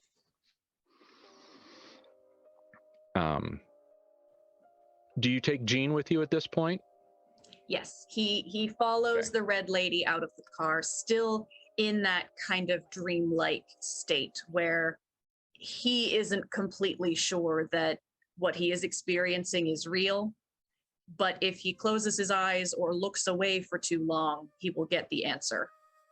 And he's not sure he wants that. Yes, those are definitely answers that not everyone wants all the time.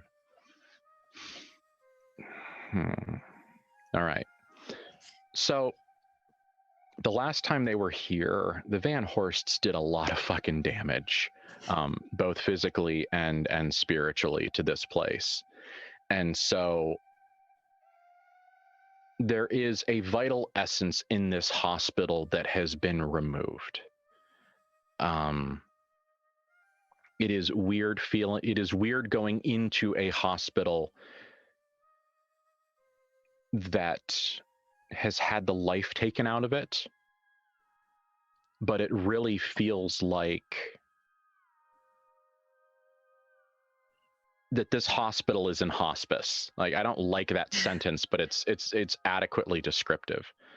In my area, there was an old hospital called Mansour Hospital, and it's on one of my major roads, and it closed literally with no notice.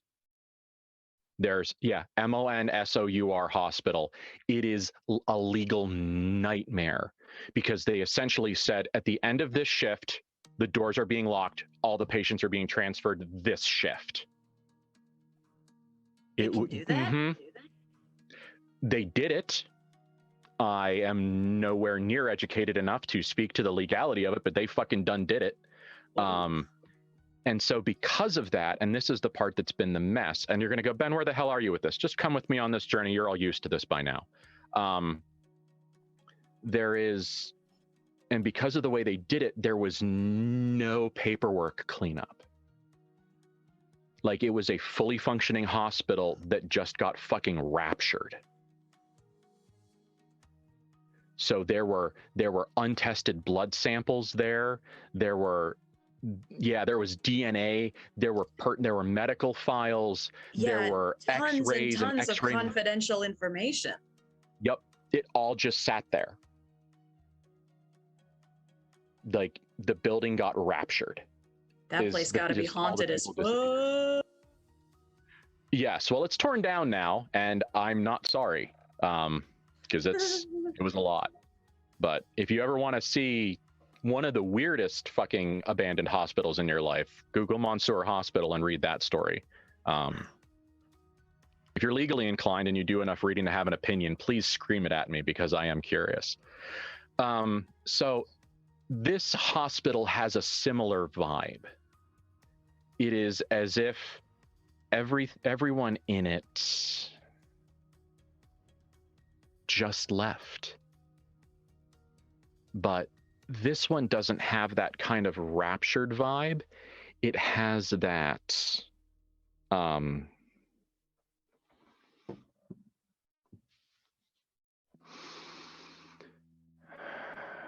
there's a feeling like it gave up hope.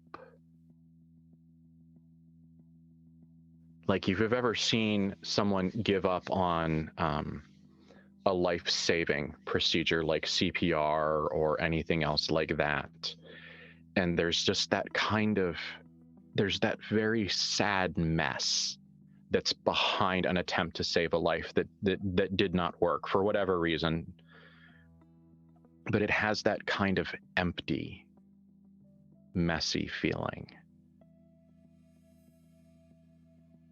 And it's not very good. And the illusion is very, very thin here. Very thin. But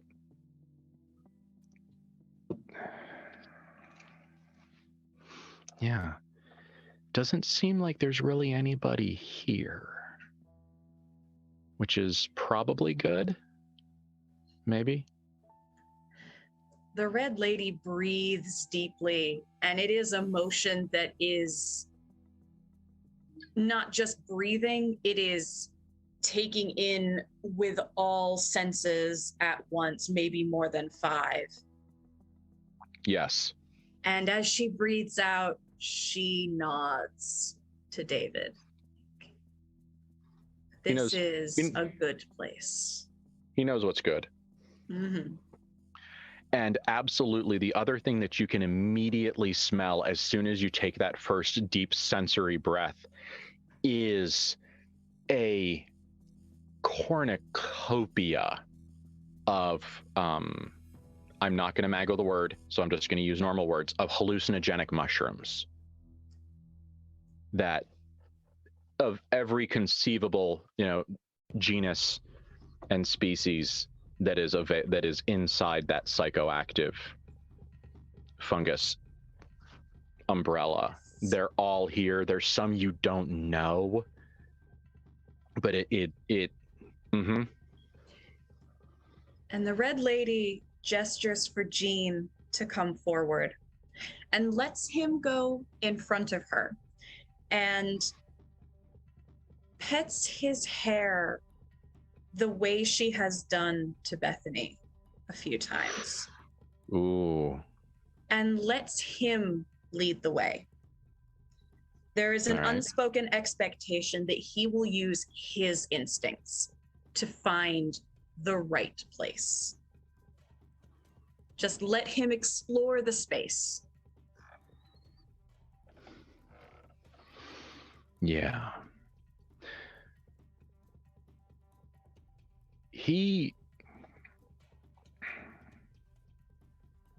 To speak of Jean like a dog, because I feel like that's going to work best for the storytelling. It takes him a while to find the scent. There's a lot of scents here, and it takes him a little bit to start sorting them out. And so there is a period of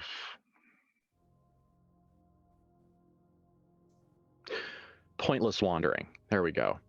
Where he goes up to the front desk and he dings the bell about 30 times and kind of, you can almost watch like his shattered neural pathways light up at the sound at some kind of not bestial but non-thinking amusement.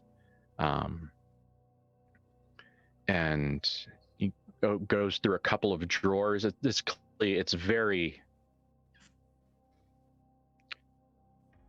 primate in that right on the cusp of self-awareness, right on that edge of sentience, where there's tool use and troubleshooting and some object permanence and all of those things that scientists are wondering, when does it mean sentience? Mm-hmm. And he's right on the edge of that conversation behaviorally.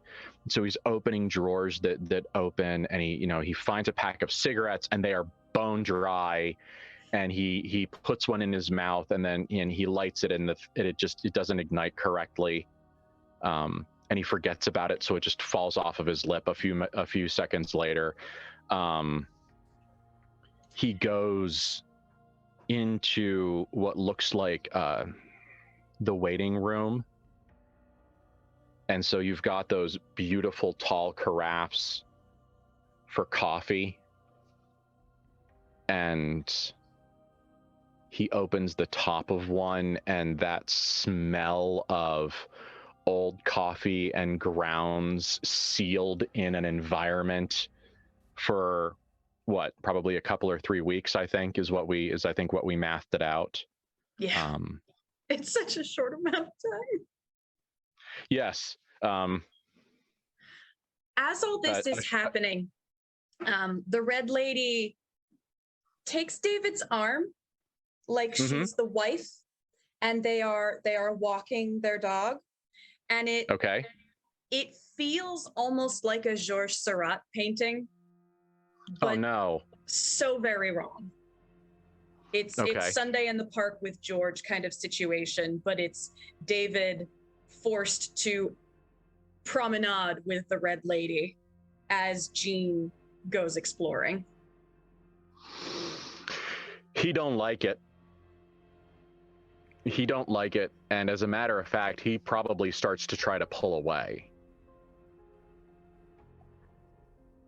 She Are you holds gonna him force? firm. Does she? Mm-hmm.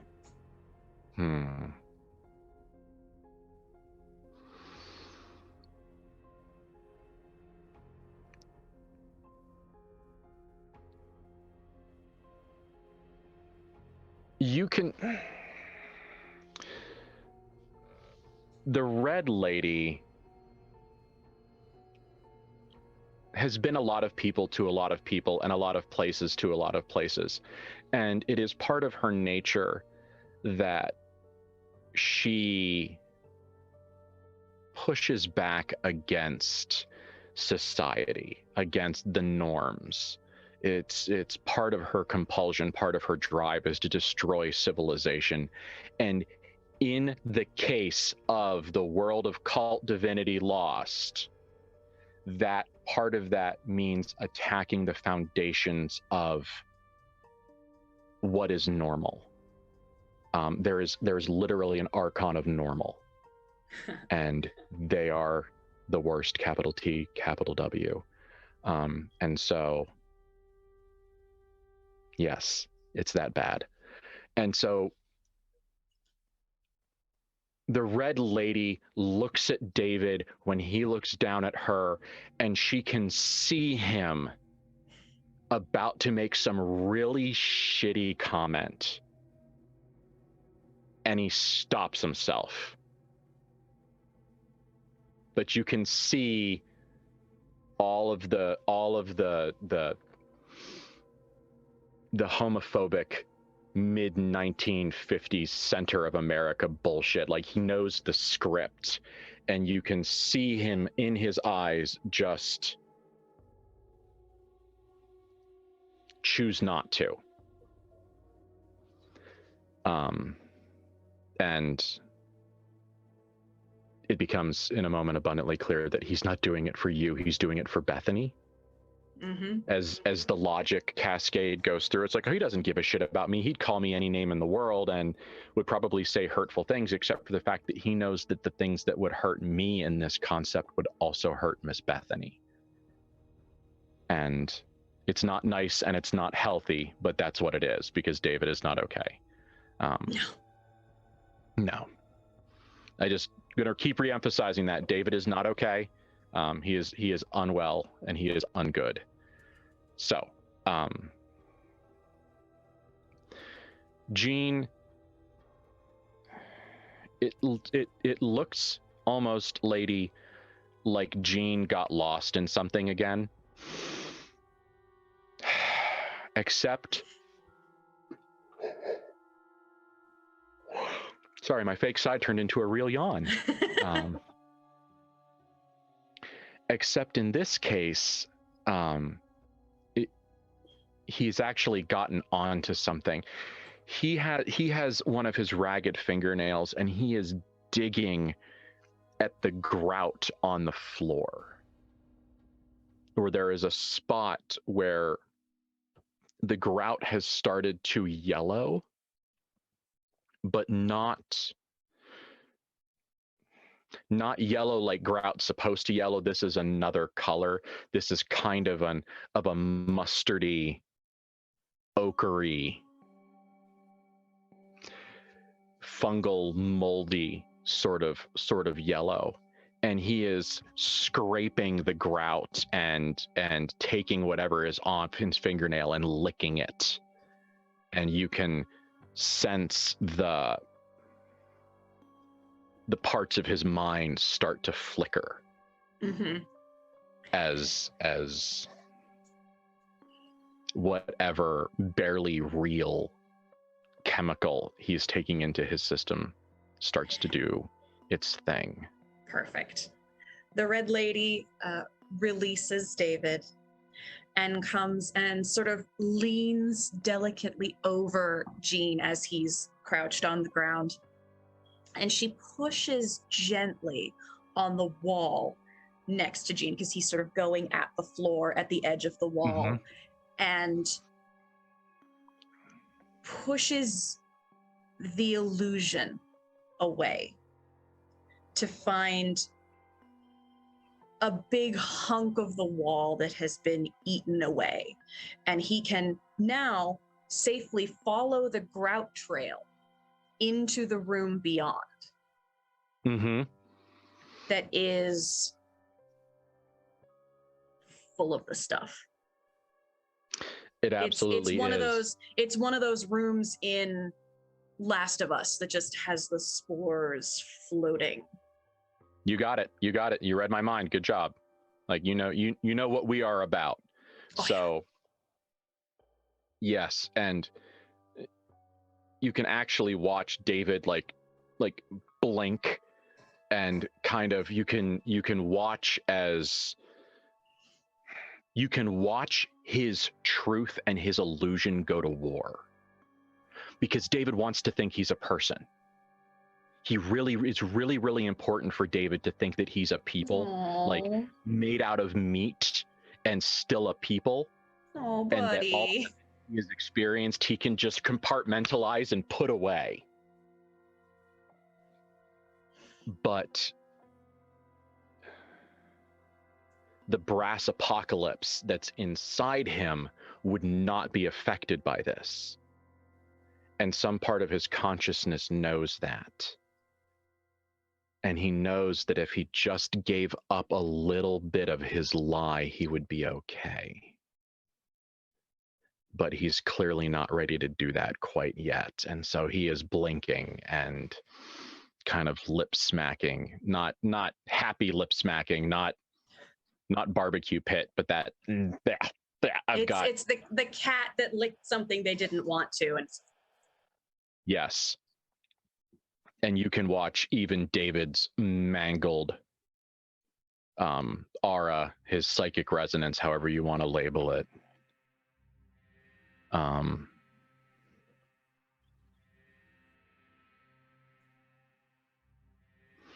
start to flutter. So.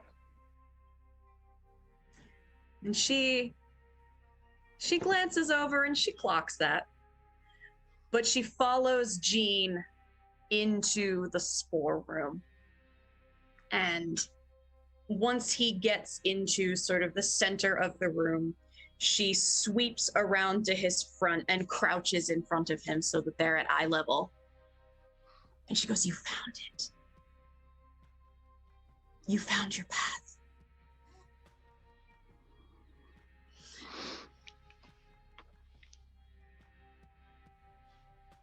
That was not pleasant for him to experience, and you knew that when you did it. You can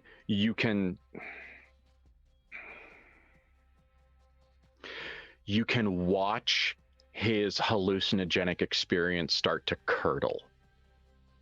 You were there too fast, there's too much, and you can see in the back of his eyes, bouncing off of his retinas, your many flaming eyes and coruscating rings and iridescent wings, and the glassy metallic shriek of 1,000 obsidian knives rotating in perfect harmony. And he can see it, and you know he can see it, and you know that it is rotting him. And you can see, because he had his hand in his mouth, kind of doing the cocaine gum rub, or trauma stimming, depending, and just the damage done to his mind. He starts to dig his finger into his gums, and you can watch the blood start to come down through his mouth and down his fingers as the mutilation begins. And she catches his hand in both of hers and goes, "Shh, shh, shh, shh, shh." And with one, she has his hand in hers, and she's sort of massaging his bloody fingers, and her other hand slides down his arm to the ditch of the elbow. And when she gets there, and she's making eye contact with him, she digs her fingernails into his flesh, enough to draw blood. Okay. Because she has an ability that she can transfer, and I do not remember the name of this amazing ability that you have given me. I'm proud of it, so you keep talking and I'm going to find it. Okay, or where it wandered away to on the sheet. But she can inflict hallucinogenics on another person via her fingernails. And so right where his track marks live, there are now not quite semicircular, because when you have a super pointed nail, it's you don't get far enough down to get the half moon shape. But there are now 4 bloody four bloody pinpricks on his inner arm. Yes, it is called MK Claw. Yeah. So. And okay. so she mixes her own hallucinogen with what he is choosing to ingest as well to get. She is inducing a psychotic break in this person. And she is gently and sweetly and delicately talking him into it. This is the best idea. As his pupils dilate and he starts to see even further through the illusion and see that divine, awe-inspiring, awe in the true sense of the word. Yeah. Beauty of this creature who has come to reveal to him the truth. Yes. So let's see how well you do that. So how about you pick a something or other and roll? Sure. It's either influence or magic. I will let you have an opinion on that. Are you talking him into it, or are you doing something ritualistic? Is this an invocation of something inside of him, or are you just good old-fashioned bad trip guiding him? Good old-fashioned bad trip guiding him. Then that's influence. Got it. So I have a 4 for that. I rolled a 14, so that is an 18. Great. He is, what's a good word? Primed? Yeah. He is primed. This was a broken creature when we picked him up. He has now been made worse by consuming at least 2 aggressive supernatural psychotropic substances that neither of which are designed to play nice. And he was essentially on a psychic death spiral when this started, and now you have dropped the quarter into the giant plastic whirly siphon, and now just the sound of his mind is just that the ridges of the quarter spinning across the plastic. Mm-hmm. And as the Rube Goldberg machine of self-destruction has dropped its first marble. Oh yeah. And as his pupils dilate and his breathing gets shallow and then very, very deep, she nods and she whispers to him, "Yes, good. You see the path in front of you. All you have to do is walk it." And as he really starts to sink into the hallucinations, she rather deftly sort of turns him around so she has his head on her shoulder and he's leaning back into her, and she's holding him like somewhere between a lover and La Pieta, and just letting him breathe deeply, breathe more of the spores in, bring himself through the illusion. And out of nowhere, where did she have it? She has a penknife in her hand, and she closes his fingers around that knife. And with her other hand, she traces a line from his sternum down the center of his stomach, as if giving an instruction. All the while just whispering gentle encouragement that he can do it. The lady knows that there is a place that is perfect for this just down the hall, between the way the illusion is shredding around him and your own natural senses. You know that you're near a locus, a spot that would be great for this, but not quite yet. So sharpen your tool, but do not cut. The room that you enter into, it's like a magic eye painting.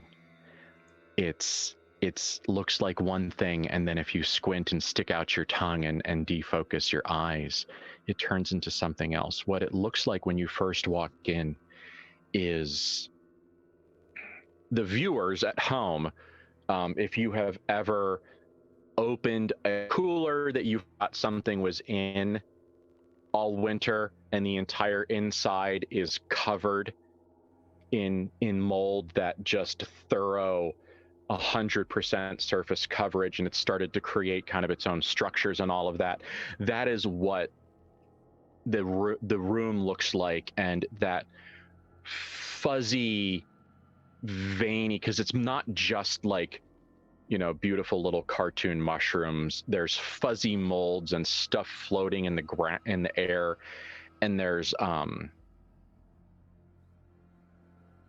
like slimes. There's the slicks of various stuff just kind of oozing, and you can kind of see the capillary action as these things draw nutrients from each other and feed them into each other. And you can see that this whole thing is this seething multi-organism, this like ecosystem that has lost its mind and is just doing nothing but creating reality warping poisons. And you see that, and you look upon it, and then the magic eye painting works, and you see the dozens and dozens of hospital beds that were here, that were all separated by like the simple pipes and the curtains. That we have a big room that we need to turn into a hospital, so we've set up all of those curtains for privacy and control. And you can see all of these things, and you can see from one spot that's kind of halfway between the center of the room and the door that it almost seems like that was the centerpiece of destruction. And in this moment, you can watch a shade of Matthew open something up inside of himself, and this razor-edged, shredding mayhem fills the room. And it is both satisfying to watch someone perform such a blatant act of reality-shedding destruction, but the thing he did stinks so much, even in shade, even in reflection, even in fading memory, stinks so much of Kether that it is like cat piss in the incense. Like, it is, everything was perfect except for that fucking thing, that bastard. Motherfucker. And yeah. She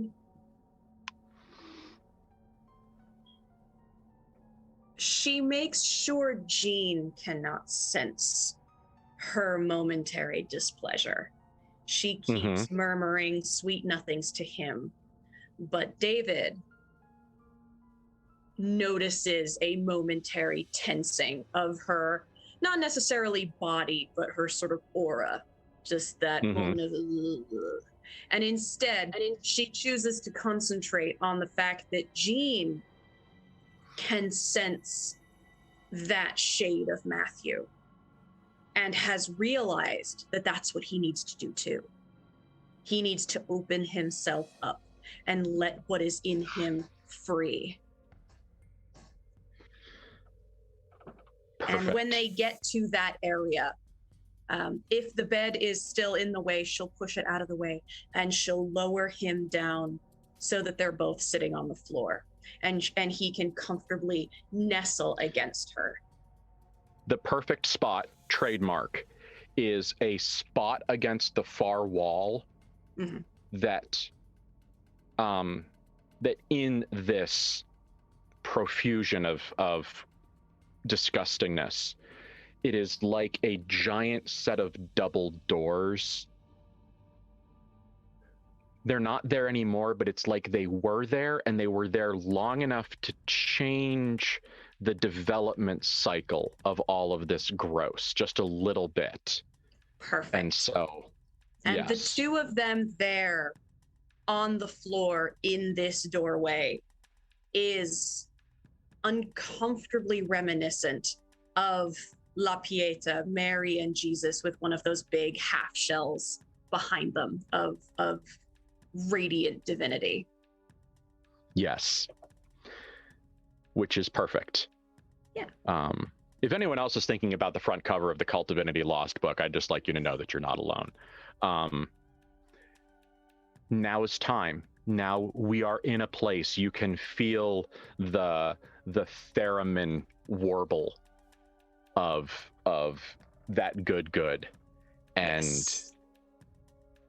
It is time for Gene to perform his act. So, to speak bluntly, to re-warn viewers about what's about to happen, what inciting action are you going to take to finish Gene's entirely not his fault spiral of self-destruction into actual self-harm and death? Yeah. I feel like there was something on the sheet itself that I was going to do, and now I have lost it. So... It's okay. We can troubleshoot. We've got a minute. We're kind of at like the last scene, and it's 10:30, and that's perfect timing. So there are so many options here, but I think at this point, this is magic. This is when the ritual begins, and she's got her hand over his hand over the knife, and whispers in his ear whatever those activating words are that will finally push him over the edge. It's somewhere between a magic spell and an MK Ultra ingrained code phrase. And we are going to leave Gene one final shred of dignity and keep those secret lethal words to ourselves.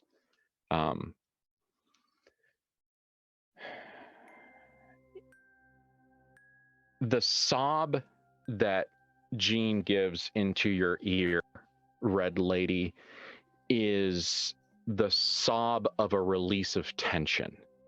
This is the sob that you... When did the Berlin Wall go up? It was like 46. It was very early. That's what I thought. I had a moment of terror. This is the sob of someone just crossing from east to west when a lethal amount of tension has been relieved. Survivors of pick your least favorite horror, when the idea that they are safe. I lied. It was actually not until 1961. No shit. Fine. Yeah, it was way later than I thought it was.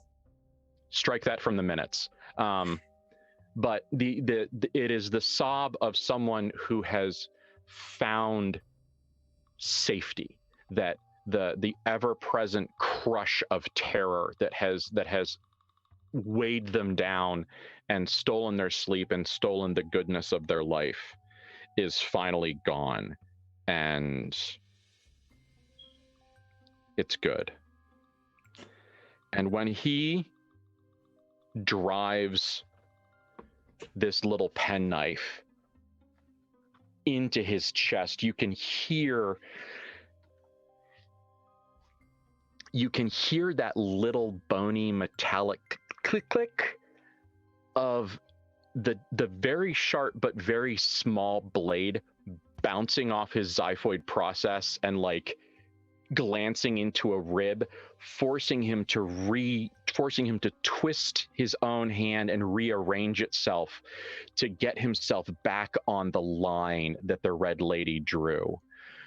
But when he finally does, the drawdown is fast and sharp and near orgasmic, with that kind of shuddering release as his body finally fails, and you can actually hear and see the judder as that little penknife actually hits the top of his pelvis.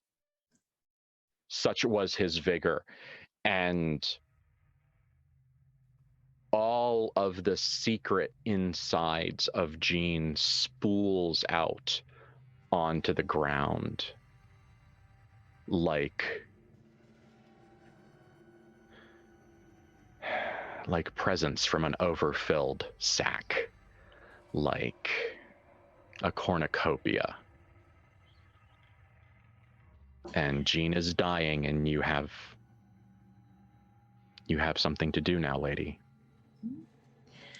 And she, because his head is on her shoulder, she leans her head over and she gives him a little kiss on the temple and maneuvers herself out from behind him so that he goes down on his side. And as he is breathing his last few breaths, she starts rooting around in his intestines and his guts and what has spilled out onto the floor, heedless of where the blood is going, where it's getting on her. And she is intently looking at all the different pieces, the folds, the maneuvers, where the blood is flowing, as if she is reading and deciphering a map.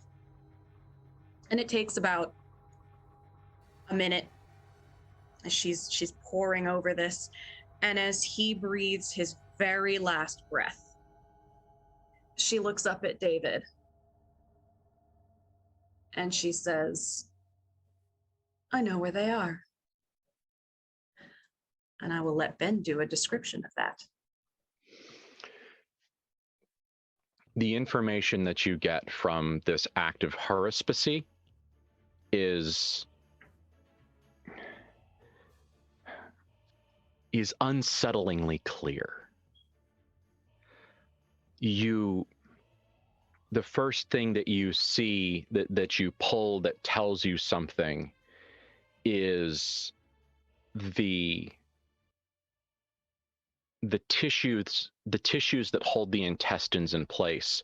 When you move them, you can see a shadow of a kneeling man in front of you as you pull them apart, and you are reminded of David saying that there was a burn shadow on the wall of the church.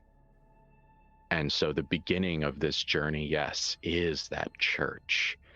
And you dig again, and whether it is illness or something happening or something beyond the illusion that is occurring inside or was occurring inside Jean, or if it's just simply the way your senses choose to interpret, you see a shimmery in some of I call it a silver skin, the layer of protective tissue around muscles. And so as you kind of look at his abdominal wall, you see that silver, and you see all the blood vessels and the meat, and you see the shining silver worms of the reality maw of Metropolis. And you are becoming very certain that you know what is happening. And then you find, this is interesting, you find his gallbladder. And when you squeeze it, instead of the yellowy bile color of gall, you get a thick black ooze that is so aggressively caustic that you actually feel it start to eat away at your first layer of reality. Like it's not damaging the illusion, but it is so potent that it is melting the flesh of the lie you wear. And it is a sulfurous, disgusting smell. And you don't know what it means, but you know that somehow this vitriol is part of something that's you don't know what it means yet, but you know it means. And there is madness and obsession, and there is death coming. And when you find clusters of things, and you find maybe it's a twist of intestine or some other piece of organ, but you see kind of like a 3-lobed something or other. And then when you start to pull it apart, when you start to pull the Van Horsts apart to see what kind of strength they have together, it pulls apart so easy, lady. And wherever they are in danger, and they are drifting from each other. And the very final thing you see is something you weren't expecting. And it feels so very strange to have that happen in this moment. The circumstances of the acquisition of Jean is a story best left to the murky past. One could say that it was both kinetic and frenetic. And one of the quirks of the Red Lady is that you like actually buying illusion jewelry. When you can, you actually purchase those glistening little baubles of nothing. And because there's something about adorning your lie in more lie that just sits right with you, and it feels very nice. And at some point during the acquisition and taming and putting away of Jean, some of the jewelry you were wearing that day got lost, and you assume that it fell out in the street or whatever. You don't care. You know, how can you be mad when you lose a lie? How can that bother you in any way? But apparently what actually happened is that Jean ate them, and they have sat in a piece of his bowel as like a cyst, as a little spot that has sealed itself off, and probably was a death sentence all by itself, because this is not what's supposed to happen. And what you see is the silver of the pendant that you had on, and a little piece of gold from an earring. And they're kind of twisted together, but their location and their placement and just the forces of the body inside them have given them a shine, probably from acids or something else. And so there is this glimmering beauty, and this is where we're going to fade for the night as she lifts it up, of acid cleaned silver and gold. And that is the end of the beginning of the Red Intermission. I think we're going to leave it with that. We'll see you in 2 weeks. When we know what the hell it's going to be, you'll find out what the hell it's going to be. So buckle the fuck up. I think that's it. Drink your water, take your meds. If you trip, have a trip sitter. Yep. Trip responsibly, trip responsibly, and get your fucking Narcan training. Do it. And I think that's where we're going to leave it. So thank you very much. Good night.